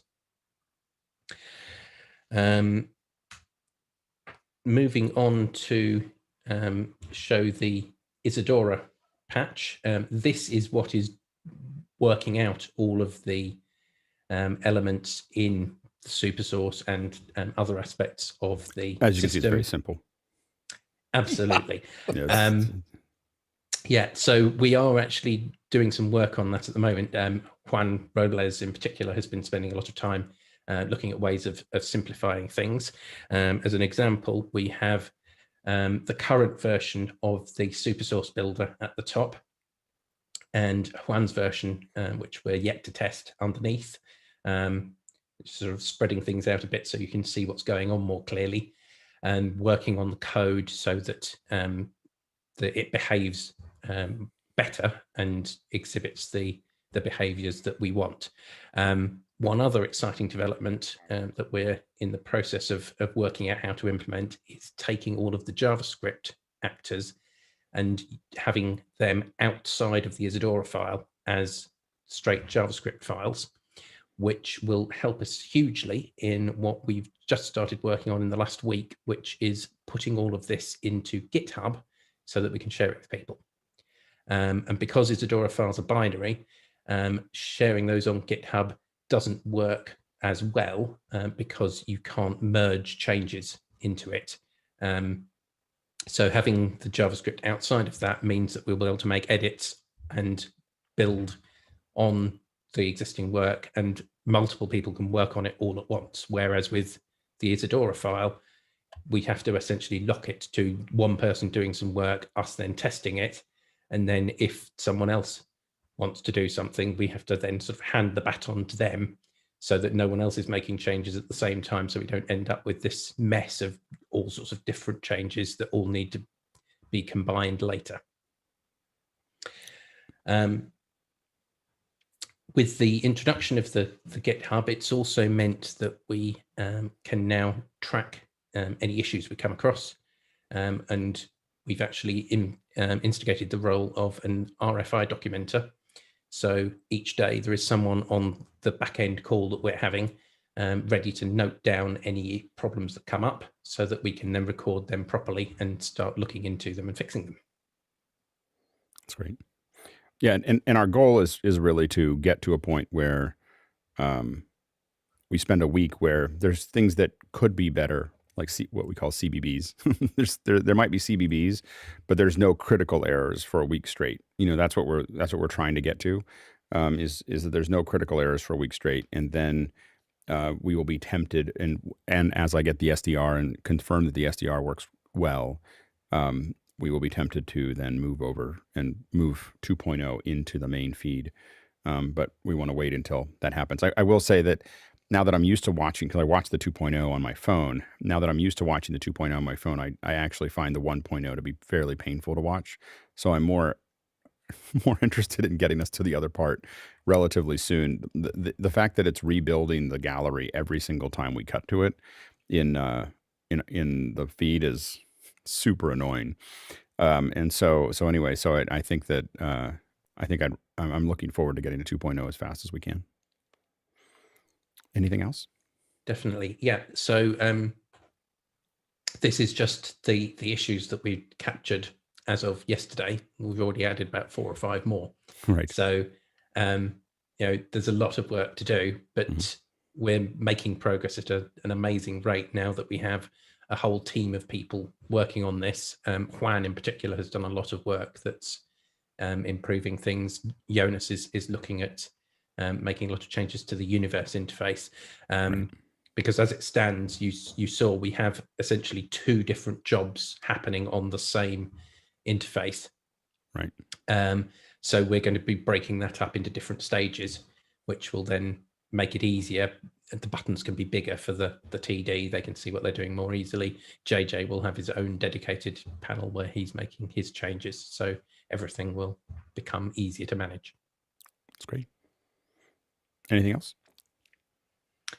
I think Jonas had some points to make, so I'll hand over to him. Yeah, one of the things that we worked on for the future really hard this week is this is not a sprint, this is a marathon. And we want to be able to keep the system running for over a year. And one of the things that we realized is we need to have a process for that. We need to have a process for constant improvement. Before the GitHub issue, we had like one thread where everybody wrote about 15 different problems at the same time, which sometimes can get a bit chaotic. Now we have a process. We have an RFI documenter. That person then sends us the list. We convert that into issues after the fact, tag it with the correct things. All the commits are based on the issues. So we can keep track of, we can go back to a later version always if something happens. And one of the things that we want to work on is making it possible for more people to work on. Isadora is great, but one of the issues we found with it is having multiple people work with it really doesn't work if we don't use a locking mechanism. So like Dennis mentioned, we want to implement the JavaScript actors in a way where we have a JavaScript repository and that can be its own code, and we have people working on that code and being able to merge it. Juan is building a testing framework for us right now. So we have a whole pipeline there. And then also one of my goals is separating the different features. So like we have this management brain, which manages all the Zoom ISOs, all the connections, all the hardware. But as soon as everything is managed, the universe patch really doesn't need to talk to that anymore. So we can separate stuff out. So even in a case where Isadora crashes during the show, we don't have to do anything because all we are doing right now is cutting buttons on the ATEM. So we ideally we get to a way where we recover from a lot of more crashes. Then we never saw it crash, but we probably want to be prepared for that during the live show, and that we might lose the cool features like a smart gallery or automatic cutting, and it will get a bit hectic for the TD to find the person and cut to it. But that's how it is then, and we can recover with a show, not the exact same show, but we can have more manual show. And we are definitely searching for more people to help us. Now that we have the GitHub, we are. What kind of people are you looking for? From developers in like JavaScript to people that want to just document stuff, learn how to cut it, give feedback on the interfaces. Yeah. Yep. That's great. Yeah, and definitely, learning how to cut it. We're gonna, do more with the graphics. There's going to be a lot more coming up for that as well as we start to warm up. And there's going to be kind of that, again, this 2-prong. Right now, the big push is we have 1.0 and 2.0 overlapping. And then we'll start to have 2.0 really, coming into full force sometime in January. I don't know exactly when, but I think we're getting close enough to the surface that we'd probably switch over by the end of January to 2.0. And then, because it's almost there now. I mean, I know that there's problems and there's things that we're not happy with, but I would say that watching 2.0 right now, I'd say that it's arguably as clean as 1.0. It just has different glitches, so the glitches are different, but they're not worse. They were worse a week ago, and I think that they're, or maybe 2 weeks ago, but I think that they're getting very close to, we could probably, and then we can keep on. The goal will be that we keep on refining 2.0, and then we'll start talking about the 3.0 framework probably in February, and then really start working on it earnestly in probably June. Same kind of the same turn that 2.0 had, where there'll be like 6 months of building 3.0, and 3.0 will take into some of the stuff we discussed earlier, or in maybe before the show. I can't remember. I don't remember when we were discussing things, but the idea that we're going to, possibly take SRTs with a delayed frame. I mean, we're going to look at taking the HDR and surround information that we're learning how to use in 2.0 and make it something that really looks amazing in 3.0. Like that's the, so that, 2.0 is teaching us a lot, and we have to have that control in 3.0. My goal is that we get back to, we discussed this yesterday. There was a great question about how do we guarantee frame rates. The way we guarantee frame rates is SRT, or something like that, where we're going to give it 5 seconds or 10 seconds. It doesn't really matter, in that sense, but whatever it takes for us to guarantee the frames are going to get there at 4K or at least at 1080p, 10-bit, those kinds of things are, the things that we're going to be looking at as we kind of, and potentially delivering, like in 3.0, it'll be delivering log or HDR to us, in 10-bit. And so that's a minimum. That's like table stakes, for what we're doing. And then, but 2.0 is going to be us really pushing that out, and also experimenting with a wider distribution. So the first step here for us is to get this working. I mean, it's an incredible lift, and everyone's doing this, getting this all working there. And once it gets to work, something that we can depend on, then we'll switch it over, and I'll probably run it for another month just in YouTube, like not trying to do anything special. Just like, let's just keep tightening all the little bolts when it's out in public. And then we're going to probably look at pretty much every platform, every streaming platform, and decide whether we're sending HDR, SDR, like stereo, 5.1, whatever. We'll just look at what is possible and then broadcast all of those out to every platform, because that's allowing us to test all the other platforms. It's not so much that I think it's a good idea, because I don't necessarily think that that's a great idea for general use, but we're going to use it because it gives us apples to apples comparisons between all the platforms of how it looks and how people interact with it and everything else. And that'll be great research for us. Then we're going to start looking at broadcast opportunities. So putting up as free to air to satellites, that type of thing. And that's going to, and putting it, dumping it onto the switch, that kind of, into the, or LTN, where it's just going to the press, to anybody who wants to grab onto pieces of it or all of it. But that's probably, that'll be sometime in the summer, so, if all goes well, maybe in the fall. And then the idea is that 2.0 is that full kind of cranking and smooth and, all those other bits and pieces. And we keep on making it better, because it's informing, of course, is the 3.0 build, Yeah, go ahead, Jonas. One of the things that we're working on right now is to getting the base glitches out, like having the cutting being smooth. If a smart gallery fails sometimes, that is fine. And also for us, we're working on a way to have the core stable while working on the supersource, while working on a smart gallery, on the supersource brain, on the supersources, without interrupting the base workflow, so we can have a stable show while still improving and without needing a lot of testing every day. Because, of course, this is still volunteer run, and we need to be conscious of the time of the contributors.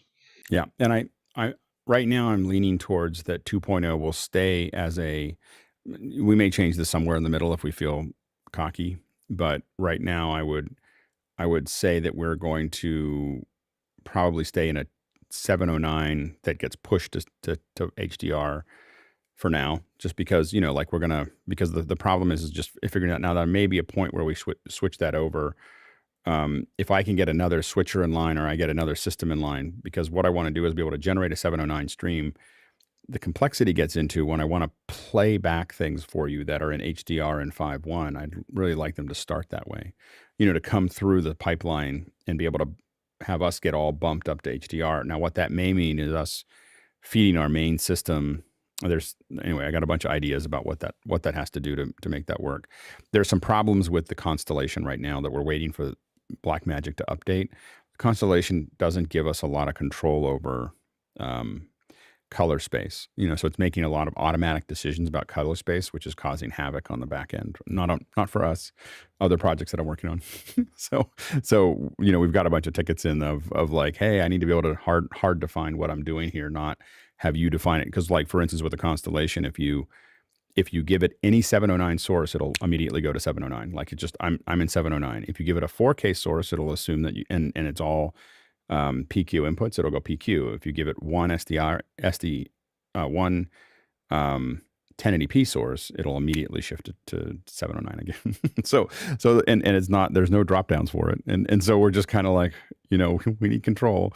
And the only reason it hasn't been a problem is because almost no one's doing it. Like, we're out there in the front end. This is why you want to do things that before customers ask for it or before it's a request.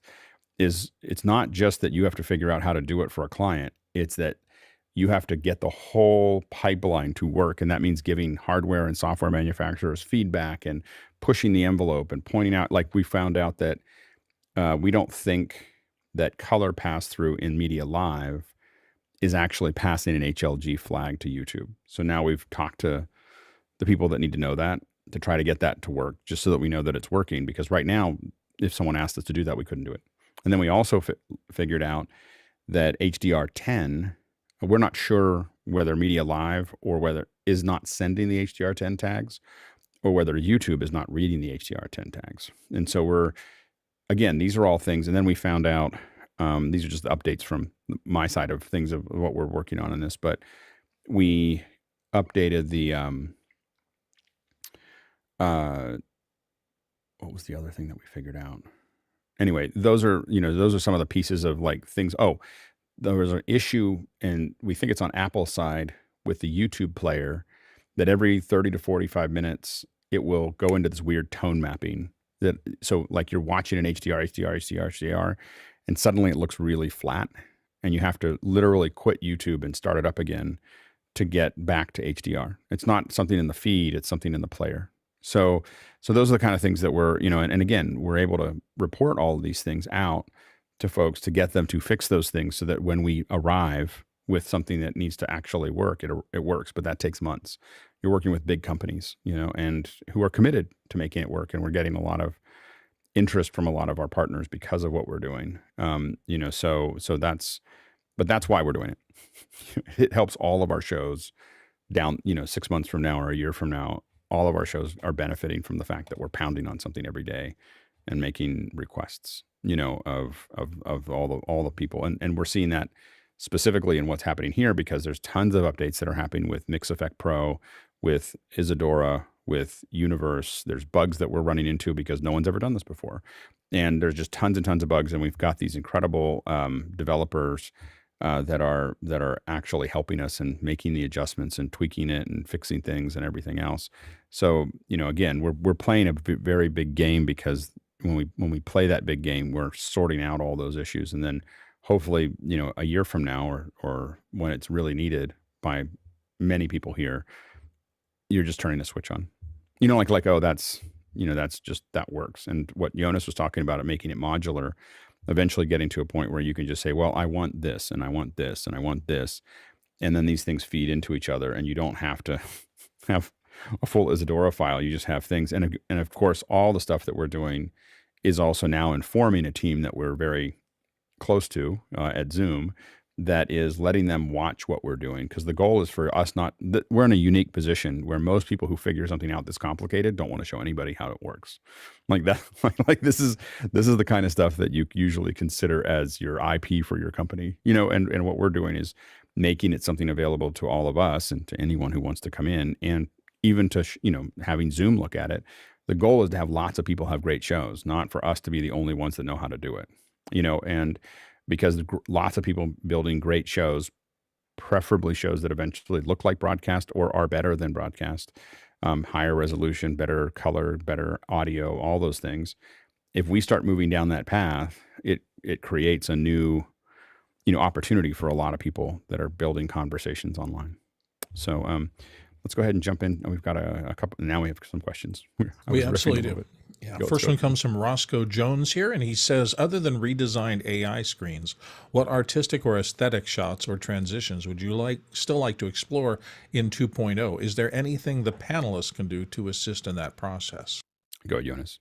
I think one of the jobs that the panelist can help us with is just getting consistent with their framing. I'm probably off frame with the framer right now while saying that, but it really helps for you being in frame.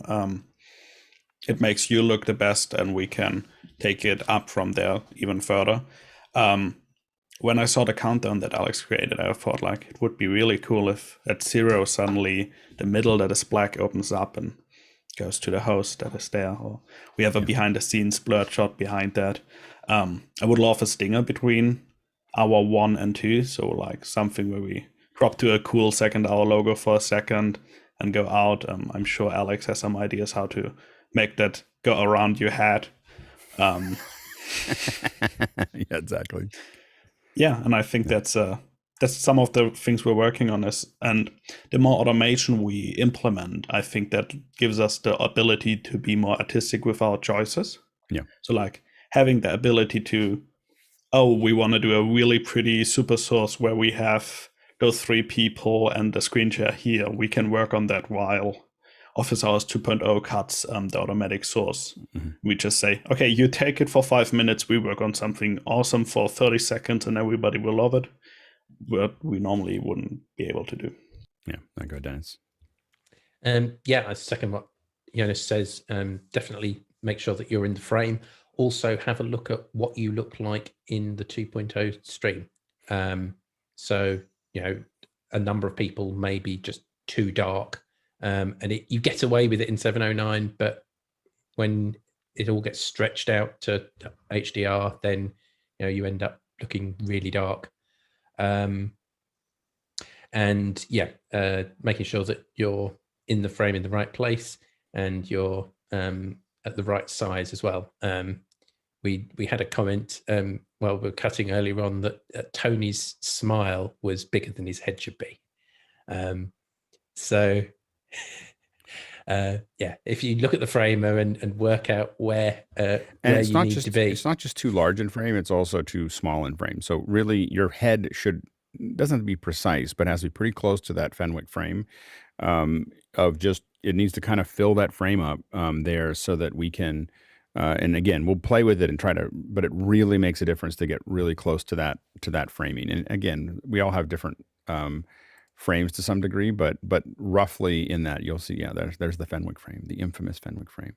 And that's going to make, and this kind of stuff happens in broadcast all the time because there's a camera operator there when they're doing, when you're watching CNN and there's talking heads, there's a camera operator there and you'll hear the comms.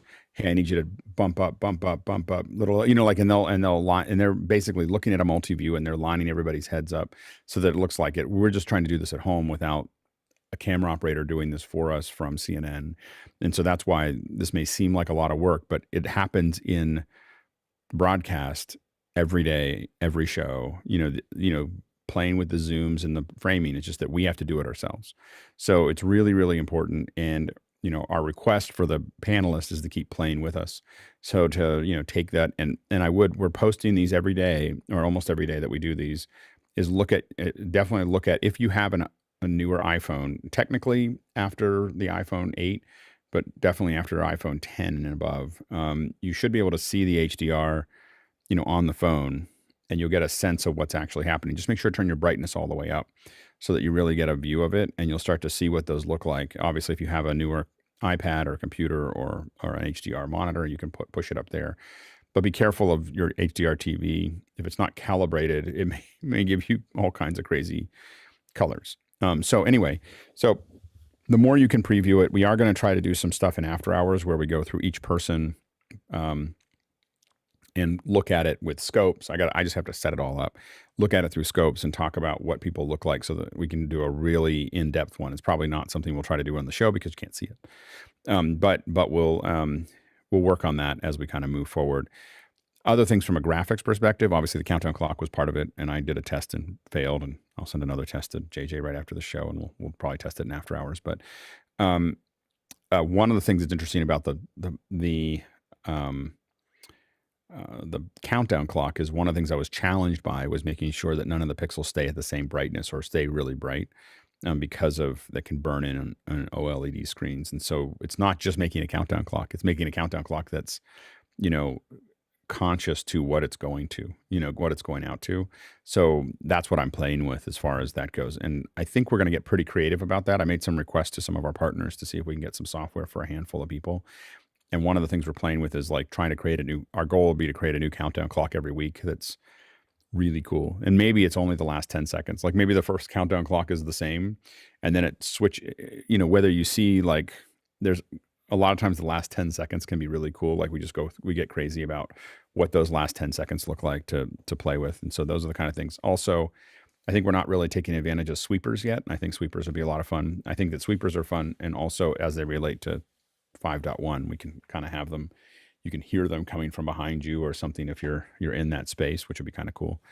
I would like us to experiment with, when we read the question, it just goes to like a cool graphic that is the full screen of the question, that you can just go full screen and then have it sweep off, like when it's being read, just so it's just up there while it's being read and then it just comes off and maybe it comes back up later. But I don't know if we need to bring that question up so often while we're all talking. I think we're using a lot of that space. I've just been thinking about it.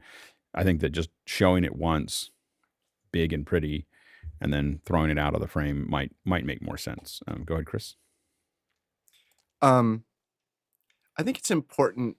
A couple things. One, for the record, my goal here is to get my name Fenwick said as much as possible, and I have a few more products that we've already decided that we're going to attach my name to. We've already reached fully Fenwick. No, I think there's more. we're fully Fenwick. Trust me, there's more. No, I think in terms of designing a show like this, the most important thing is to define what we're trying to do very early on, and then constantly refer back to that. What is it we're trying to do? So I'd really appreciate your comment earlier today about thinking that the animated boxes, are they doing anything? Is it just a flex? Is it a tech flex? Ooh, look at me, I can fly a box around. I mean, it reminds me. I think it was more than that. I think as we designed it, it was really just this nice transition that would keep on telling you that person's done, we're bringing somebody else in. I think it was more than a flex, but I do think that the amount of overhead that it's creating, which we wouldn't know until we did it, is more. I think you always have to. There's a compromise there somewhere to do that. Right, and so looking at a system of rules, like you define a set of rules, and then in the design process, you constantly go back. Are we furthering the conversation? Are we explaining complicated things better? Are we including people? I mean, whatever the rules are that you that you choose are vital and kind of core to what the show is. Then you can just keep applying, going back. Are we doing this? Are we doing that? And I think that's super important when it comes to designing things like this. Absolutely. Describing an Office Hours brand book. Yep. Next question. Next one comes from David Brady in New York City, and he says, what was the reason for referencing positions in vertical columns rather than rows in universe? As someone who doesn't do the editing, I was curious about that too. Go ahead, Dennis. And so the short answer is that's how it was set up. So we are looking at reviewing that. One of the things that I noticed the other day, and I just got used to pressing the buttons when I press the buttons, but when other people cut the show, they suddenly say, well, why aren't the sources in the order they appear in the multi-view? And Yeah. when you say it, it's obvious. So we will probably be moving buttons around and rearranging things so that they match up between the two. It's just that's how it is at the moment, and we haven't got around to changing it. Yeah, go ahead, Jonas. Funnily enough, just this morning I was working on the interface for Universe, and first of all I laid it out like an ATEM because that was the natural way for me to do it. And then we redesigned it a bit to be exactly like the multi-view, which right now has an issue because we don't see the last row. So that's something we want to look into. Yeah. But yeah, I do think it makes sense to make it from left to right, since most of the people that will be cutting it are left to right readers. My guess is that it was probably put in it's the order in which their inputs in the ATEM and the router. So the router and the ATEM are vertical. So it may have been that was probably the original reason for that. But from a interface design, I would definitely prefer it to go left to right. Go ahead, Jonas. Yeah, it's one of the things that has been amazing for us to work on a foundation where we don't know any like a lot about. Right. Like I have no idea how it's wired up. I'm designing an interface for a system where I have no idea how it's wired up. So it's really amazing to be able to free yourself from like, but that is how it is in hardware. I'm like, yeah, but this makes sense for the interface, which I think will lead to a better interface for us all. Yeah, absolutely. Go ahead, Chris. Yeah, I constantly think the same thing. Like, am I bringing my old, decades of experience? I would consider taking the buttons for, it was interesting earlier, Dennis, you said the buttons on the right, change the stuff that's on the left. I was like, maybe those buttons could be right over on the left side for like pulling in and out Alex and the question reader. But I know that, the old school me wants to say, nope, the MEs are on one side. Yeah, the cross points are on the left side of the switcher and all the detail stuff is on the right side. But, you could match it. You could match the UI. You could build a left or right-handed version, now that we're in software, because the reason that that's all there is because most TDs are, most people are right-handed. So all the detailed stuff is on the right-hand side because of that. That's the reason for that design. Go ahead, Dennis. Yeah, the other aspect of this is that one is actually in the process of building a completely separate interface to set up the super source. So it may be that we actually have one person dedicated to setting the super source up, and the TD doesn't have to worry about that anymore. They just cut to it when they're ready. I do think it would help us to put straps on the super sources, because we have them automatically. And I will admit that part of that's so that people know who they're looking at. And I will admit that that's a little bit of a flex because it's really hard to do in regular, when you're not using a VizRT system and you're not using a whatever, being able to just drop, because it was requested for us, hundreds of shows last year were requested, can you put title? So it's not just a flex. It's like a very common thing to request is, can you put the lower thirds in the super source? And it's not a trivial problem to do without doing it automatically. And so I would love for us to get good at that and understand that process and have it decide what it looks good and how it layers and, all those things would be really useful. I think the first step is for us to make the question tied to the super source. So we actually have two inputs coming in from SPX. One that's tied to the super source, and that way you cut to the super source and it's just there. You cut away and it disappears immediately, rather than at the moment we're having to bring the question up and then down, and you see that over whatever else is happening. Again, I have a question as to whether we need to have the question up all the time, as opposed to opening it up and filling the screen with the question and then closing it off. Like, it's just this is a bigger question that I have. That also comes down to, I'm not sure. I feel like we're giving up a lot of real estate there. Yeah. And it's not necessarily, the ROI on that is very low to leave that question up the whole time. Whereas, because once we know what the question is, we know what the question is. Yes, there's a handful of people that came in the middle of the question and they won't know what we're talking about. But I think for the most part, having it up for a little bit and then turning it up, maybe bringing it up every once in a while. That's why I don't necessarily want to connect it, is that I kind of feel like we should think about how often we need to show it. Well, if we connect it, essentially having the two separate outputs from SPX means that we then also have the ability to put the names on in that same view. Well, having two outputs, I think, makes sense. Yeah, and we can, and we can decide whether or not the question actually ends up being there. It's just a question of implementing that process. Right. Yeah, and we could have as many Caspers there as we need. It could be 2, 4, whatever we need to be generating those things. Go ahead, Chris. Another thing that we can't let go of is first of all, the straps in the boxes. Nobody does it better than what Greg Gibson does. He actually has 2 iterations of his lower thirds. One in a super source, and then when he goes to a single, it's more info. So it could be just like Chris Fenwick, and then you go to the wide shot and it's Chris Fenwick, Sacramento, blah blah blah. It's super sexy the way Greg does it. Yeah. And I'll yield. I can't remember what else I was going to say. Next question. Surprising number of questions in here. I recall Mount Vernon started slowly. The hard part was that we riffed a lot. We went very slow and we riffed a lot because there were no questions for the first 20 minutes. And so I stopped looking at it. I was just kind of in the conversation talking to people. And then I looked down and there was a whole bunch of questions. I was like, oh. So anyway, go next question. There go my subtle note. Done reading. Let's see. What is 2.0 streams? Why is 2.0 stream so contrasty compared to Zoom? Because it's built for HDR, and so it's not mapping correctly to an SDR monitor. So if you play it out to an HDR monitor, it looks great. But if you play it out right now, and we're going to be, JJ got it hooked up yesterday, and I just didn't get it on today. I have to move ownership of links between 2 AWS accounts to get it set up. And once I get that set up, and the reason I'm focused on the links and not using our encoders is that I want to make it really easy for us for a team that is not me to execute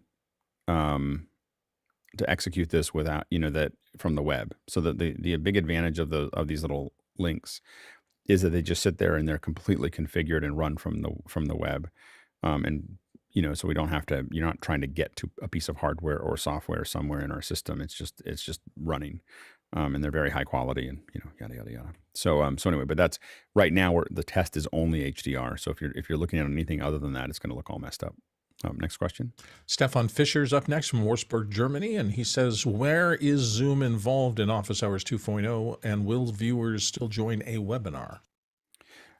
Yeah, so it is currently we're still using the webinar because we're running these at the same time, and we will probably do that for a couple weeks, even as we're switching over what we're putting into the Mukana. Like that's the official switchover, so to speak. And then we'll start showing those available on our channel. We'll put probably put the HDR version in another shelf, so people can start to see it as we start to figure that out. What'll eventually happen is the webinar will go away. So eventually it'll be the current thought of how we're going to do this is that eventually Office Hours, the panel will be a room inside of After Hours. After Hours will run, 24/7. Like it just runs. And there's and some people won't even watch Office Hours. They'll just be hanging out in After Hours. But there'll be a room that people can go into. And then eventually there'll be behind the scenes room that people can go and listen to comms and be part of that. And there might be a couple different rooms that are there that you can watch Office Hours in different ways that you'd like to. But the panelist will be in a specific room that they can, that we can drag, we put them into. And then at that point, and there's a couple problems with that. One is that we can't let people just walk in because they'll interrupt our system. So we'll probably the rooms will be something you have to kind of request, to go into, because we have to control it. And so anyways, the panelists will go into that room, and then it'll be a breakout room that we run the event out of, as opposed to the webinar. So I don't know exactly when that official will happen. What's amazing right now is the fact that we can run 1.0 and 2.0 from the same source is super powerful, but eventually that has to move. Go ahead, Jonas. I think Zoom will stay much longer than most people think, because Zoom is amazing at what Zoom is amazing at, with enabling connecting people and having a real conversation that isn't heavily impacted by latency. Even with Office Hours 3.0, when we switch maybe to a more latent transport to get higher quality images back and being locked to a frame rate, I think that Zoom will stay as the way of communicating, because there really Or- isn't or any some other kind way of that is Zoom- as good as Zoom Yeah, for that specific purpose. or even at Zoom SDK or something like that. Like that there's some way that works, that we're talking to each other in that process. So I think that's definitely a potential. I don't think. Yeah, I think Zoom is part of our long-term strategy. So next question. Gerald Grieve in Richmond, maybe the one in Virginia. Dennis, can you please explain DSS and DSS reset in the Universe controller? Go ahead, Dennis. Yeah, so these are debugging tools. Most of the time, we hopefully don't have to touch them, but there are certain edge cases. One that immediately springs to mind is if people have put their hand up on a question, but they've not yet been accepted to answer the question, and we go live to the question, the super source doesn't generate correctly. And once the hands have been accepted, we can then rerun the script and pull everyone in, and then the super source will work. It's really just a question of us getting the system more stable so that it can handle those cases for itself, and then we won't need to use those buttons at all. Next question. From Andy Carluccio in Washington, D.C. He says, what are some areas where additional information transfer from myself or Jonathan to the new 2.0 team would be needed? We had a great conversation earlier this week, and I'm sure there is more to explore. Go, Jonas.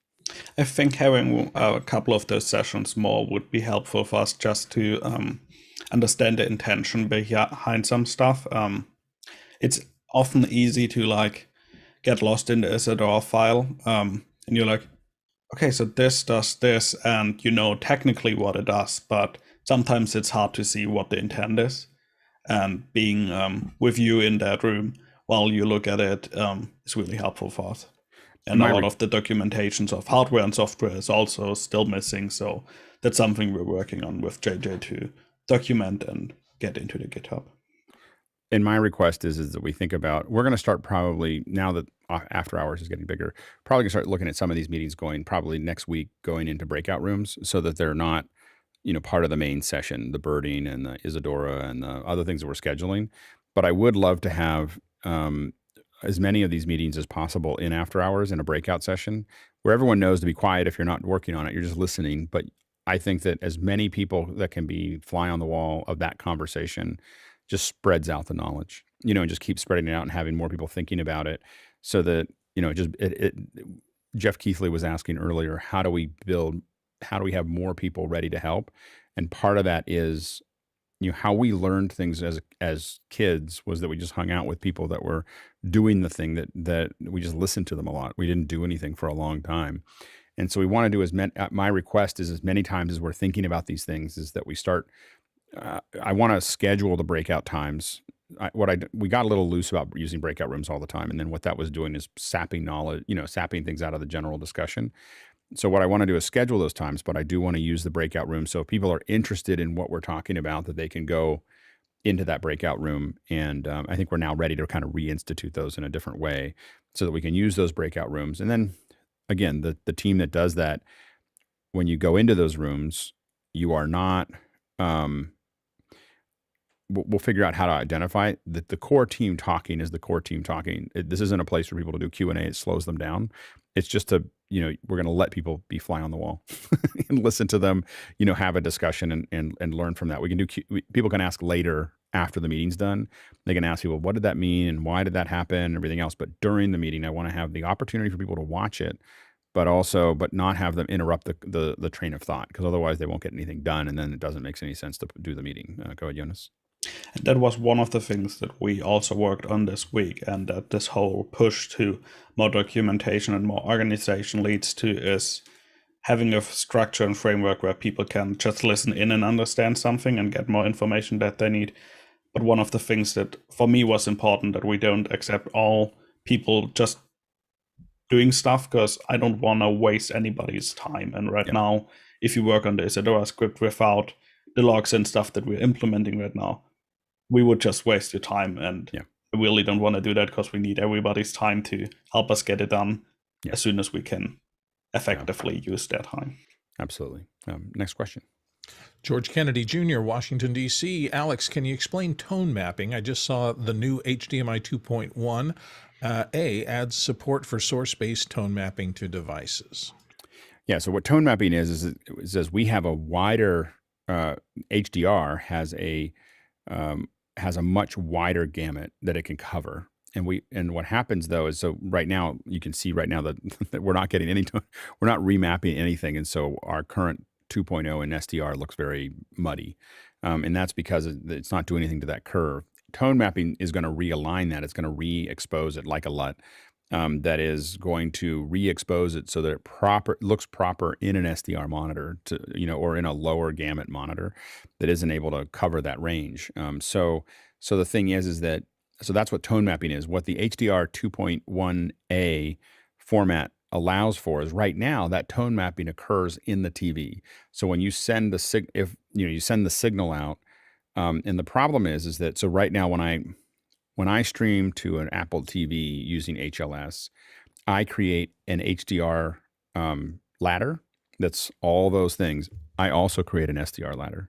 So there's literally an HDR ladder and an SDR ladder. To make it more complicated, there's a surround ladder and a stereo ladder, and then depending on the devices, you might have to do all of those, and it creates this chaos, of many ladders. You might have 25, 35, 50 ladders that are, of 50 encodes that are putting all the different versions of something that a player can grab. And the problem is the players don't know what to do with that. They're getting a manifest that's just this list of all the things that are available, and you have to put them in the right order, and sometimes they grab onto the wrong ones. They do all this stuff. And so instead of doing that, what we're moving towards is the device, the Apple device, for instance. Right now what it does, it goes, your HDR or SDR, and it grabs the proper ladder to hand that off to and you right now you have to deliver to be proper for an Apple source, for instance. I mean, Apple's really the only one that's really doing this well right now. I mean, there's other people that are doing it, but they're not figuring it all out yet. But over this year, you're going to see this. The reason we're doing HDR again, over this year, you're going to see a massive expansion of HDR and surround. Like that is going to be, the next 18 months is when all of this becomes normal. And so that's why these changes are important. And so what 2.1 says is that if I want to send the tone mapping information from the Apple TV to the TV, so that I don't have to send an entirely different ladder, I can just send HDR to the what I could theoretically do is send HDR to the Apple TV with a LUT. For instance, like this is how it should be converted to SDR. Then it gets converted, by the Apple TV, which then sends that information to the TV, and the TV doesn't have to do it because you don't want to put any processing in the TVs because TV manufacturers are cheap. And so what they do is they buy cheap chips. So if you're paying less than about $3,000 for your TV, and even really less than $6,000 for your TV, you're getting cheap chips that are underpowered, that aren't able to do what they need to do, and you don't want to depend on them. So what you want them to be is as dumb as possible. Like in my preference, it would be like a TV with no settings that had no like online features or anything else. I would love that TV. Then they keep on adding all these little features, and none of them really work because they're underpowered in processing. And so what you want is the device, the Roku, the Apple TV, the whatever, to be sending the data to the TV, and the TV, for the most part, should just do nothing other than what frame rate should I run at. And that's what you want, is to keep on having the devices taking over. So 2.1 allows the devices to take more and more of that ground. It's not super popular with the TV manufacturers. I mean, they'll support it, but the problem for them is that that's what they're trying to use to differentiate their TV from somebody else's, is all those weird little features. And more and more, we're trying to all turn that all off. So next question. Jason Panks in Nashville, Tennessee, up next, and he says, being a talkie head show, what might office hours use 5 point? Might office hours spatial? Spatial, yeah. Yeah. So number one is that eventually we could do classes or do second hours talking about surround in surround. Like literally no one's ever done that before that I know of. Like that you could actually sit down in Logic, pan things around, and have people hear it panning while they're listening. So the ability for us to actually discuss the problem right now, it's always like, well, if you were listening in stereo, you might hear this, or you were listening to you might hear this. What if we actually could produce the content that we want to teach you in?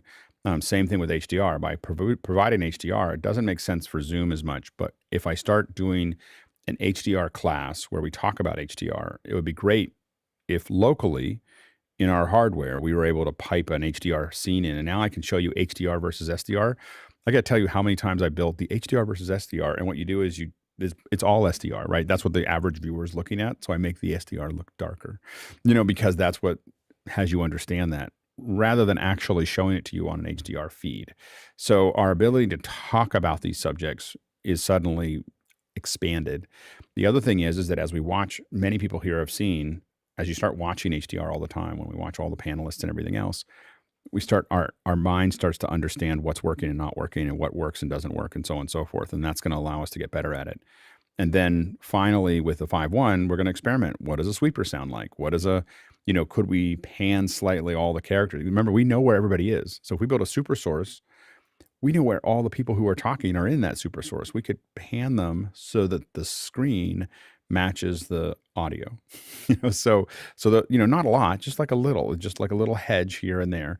I also think that there's places where we can use it as R&D, like those little between slides. Like we might eventually go to a little 30-second break between the first hour, second hour, and we could just go crazy, like just have things moving around you and kind of sinews of things that, just so that you can explore it and then come back to the show, So those are all kinds of things. But again, the most important thing is that it gives us a daily exercise of something that we can test and build our understanding and tune our ears, tune our eyes to something that we're going to need in the next 18 months.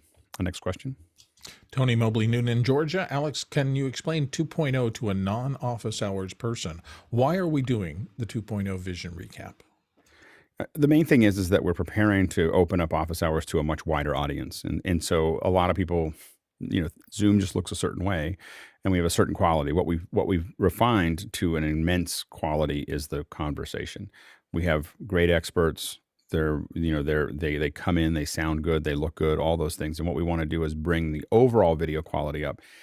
In the current use, the way Zoom sends out to YouTube, it all gets squashed down into kind of an okay looking, mush, that is fine for most things if you're just streaming out. But I want to make sure that we have the capability, and especially if you look at the OH 2.0 test stream, we have the capability of looking very close to broadcast. And as we keep turning these dials, we're going to get to a point where we look as good as many broadcasts on YouTube. And so what we want to do is keep turning that up, because that elevates our conversation. What that means is that more people are watching. What that means is that we can invite more and more people to that. We can have more experts showing up to be on the panel. We can have bigger guests come for the second hours. We can have more, so if we expand from the current, we sit at between 200 and 300 concurrent and a total of about 500 to 600 viewers every morning in the frame that we have there. I mean, that's the raw numbers. My goal by the end of this year is to have that be over 50,000, over 50,000 people watch it every day, every morning. Maybe not all concurrently, but over 50,000. And that number could be much higher at that size. But what we need to do that is to make it look pretty, just have it look great, because it'll get to a different audience, because of that. And that's what we're kind of building towards. In addition to that, we're the sharp end of the stick to figure this out, because once we figure this out, because we're publishing everything that we're learning, it's not just us making this show look better. It's us helping make every show look better. What if lots and lots of people were building Zoom shows that used panels and did all these things? And what we're doing is the hard work of figuring out. And usually that's something that someone figures out and they just keep it to themselves. And what I'm interested in is not keeping it to ourselves. My interest is, how do we create a whole different kind of format that is really around conversation about things that we're excited about, and to do that, how do we make all these tools? First, how do we make them work? Secondly, how do we make them easy? And so that it's something that people can, with some expertise. And I think that the seeds of who does that will be people out of this group.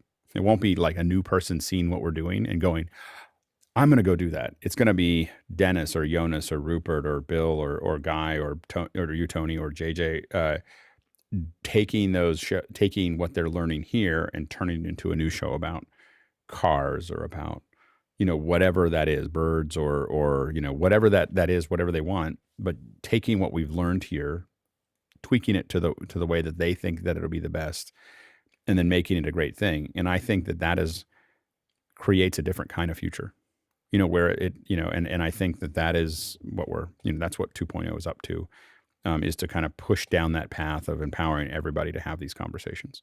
Next question. Eddie Carluccio, Washington, D.C. Would it be better to replace automatic super sources with a sync super source button that will just match it with Mukana at that time and no other point? You would hit that button when it's not in program. Go ahead, Dennis. So not quite. What we've discovered cutting the show is that what we really need is the next state that we're not actually in Mukana yet. And we were talking to Chris Peterson last night about getting that data for the next question. We can already do it for the next hand. But the issue is that we want to be able to cut to the super source as soon as the host says next question. But until the answer button is hit, the super source is not ready. And it takes a second and a half to build as well. So if we're in the new state ready, we can just cut straight to the super source and it's seamless. So we are working on that at the moment. Go ahead, Jonas. Yes, I think we're working on something in the middle ground. I think we realized pretty fast that moving boxes around and flying it around during the show requires either a lot more development or might even not be what we want with, like, I know some people on this panel want rounded corners. That might not be too feasible with flying boxes. So that is one of the reasons. And the idea that we had is that we can also use the tally state of the super source. So we never change it when it's live. But as soon as you take it off air, you can say, okay, just sync it to whatever is currently on. Or you can say, okay, I know this person is done with answering. Let's go to the next state, which would be, in this use case, if there's somebody after me, it would be Alex and person speaking after me. So you can cut away from current panelists to the next people. Yeah. Next question. Douglas Carmichael's up next, and he says, how will we handle disabled panelists or guests that don't fit in the Fenwick framing box? Still figuring it out. I don't have an answer for all the things all at one time. So we're still working on it. Right now, we're just trying to get everybody to fit into the Fenwick frame, and then we'll figure out over time how to make that rest of that actually work. No, next question. Douglas Carmichael up next with, could you see any audio processing added into the pipeline similar to the FS HDR? Go ahead, Jonas. Yes. One of the things that I really want to, so my hope is that, and I just haven't had time to really reach out to everyone, is trying to get this all into Unity so that the audio, until ISO is available to us in the way that we need it. Maybe it is now. I mean, if the guys figure out how to do it, I don't, but right now I don't think we get clean ISO of every person at the moment. And so if we, and they might even be using like NDI and then just stripping the audio out and leaving the rest of it behind. but right now, what I want to do is get the separate ISOs and then be able to do processing. And then also that little test that I did in Isadora, I'm hoping to turn into something more refined, where someone could take their phone and just point it at the screen and it would literally sync every single person automatically. Like literally, I think we could get to a point where, because we're getting all the ISOs, and because they're all routed, we could literally have everyone hold up a phone that's playing an audio and video signal for, 30 seconds. And it would literally sync every single frame near perfectly. Within 30 seconds, it would just look at it and what it will do is that Isadora or some code or whatever reads all of that and then sends the FS or an X32 or whatever the nominal offset for the audio for that channel like that. And it just knows what it is, and it just makes the adjustment, and it shouldn't take very long for it to, I mean, theoretically I could do it in seconds, but we would let it build up a little bit and cross-check itself. So I think that's, and then of course, then we would be able to do compression. We'd be able to bring things up. So we'd still do mic checks to get everyone close, but any final little bits and pieces we could do. Yeah. And then that also puts us, once we have those all in separate channels, that's when it starts to allow us to do things like put people into slightly different panning and everything else for 5.1. Next question. Jason Pankson at Nashville is asking, is the HDR Office Hours 2.0 feed posted somewhere regularly? Go ahead, Dennis. Yes, it is. You need to be paying attention to the chat in Mukana. Alex posted it today, 15 minutes before the show start time. So yeah, just look in event chat and you'll find the link there. Yeah, and I will be posting in January. I'll probably start trying to post right before mic checks start at 6:30. So we're going to move mic checks to 6:30, and I'll try to turn it on and post it. That'll be part of my process. And part of that is because the best time for me to see how everything looks in HDR is when we're doing mic checks, because we're singled on each person. So I'm going to try to get it up before 6:30 and turn it on and run it. I have to admit, I was putting that off a little bit because I was paying for it. Hopefully, I think we have someone that's interested in helping us shoulder that cost now that we're a 501c3. So we're working on that. Go ahead, Jonas. And there's also a section on our website, OfficeHours.global, where you can find all the hidden links. Yeah. Next question. Roscoe Jones with the final one today, and I'm sorry, I got the wrong thing there. He says, thoughts on beards and the Fenwick frame faces. I think if we just assume where the chin is, the beard can go below. It's just a matter of figuring out roughly where the chin is all we really need to do. It just has to be close. It's just that, if it's close to the Fenwick frame and it's a little in and out, but just think about where that actual chin is in that beard. For some of you, that might be hard to figure out exactly where it is, but for most of you, just trying to figure out roughly, when in doubt, if your eyes go across the eye frame and the top of your head goes across the top of that, your chin will probably be in the right place, because that distance stays relatively stable. If we were doing beards, Greg Curta would be very small. Right, exactly. So, yeah, so I think that, but again, eyes to the top of your head is going to be eyes to the same distance from eyes to your chin. So, so that's a pretty straightforward way to do that as well. All right. Well, a fun morning, going through lots of bits and pieces. So thanks to for our producers for a lot of great questions in the first hour, a lot of great questions second hour. Thanks to the panelists who came and had this great conversation with us. A lot of great answers, and we appreciate all of you taking time out to contribute back to everybody. We're going to be talking about the future again, trends tomorrow, so it should be a lot of fun. And yeah, so stay tuned for that. And now we're going to jump into after hours. All right, see you there.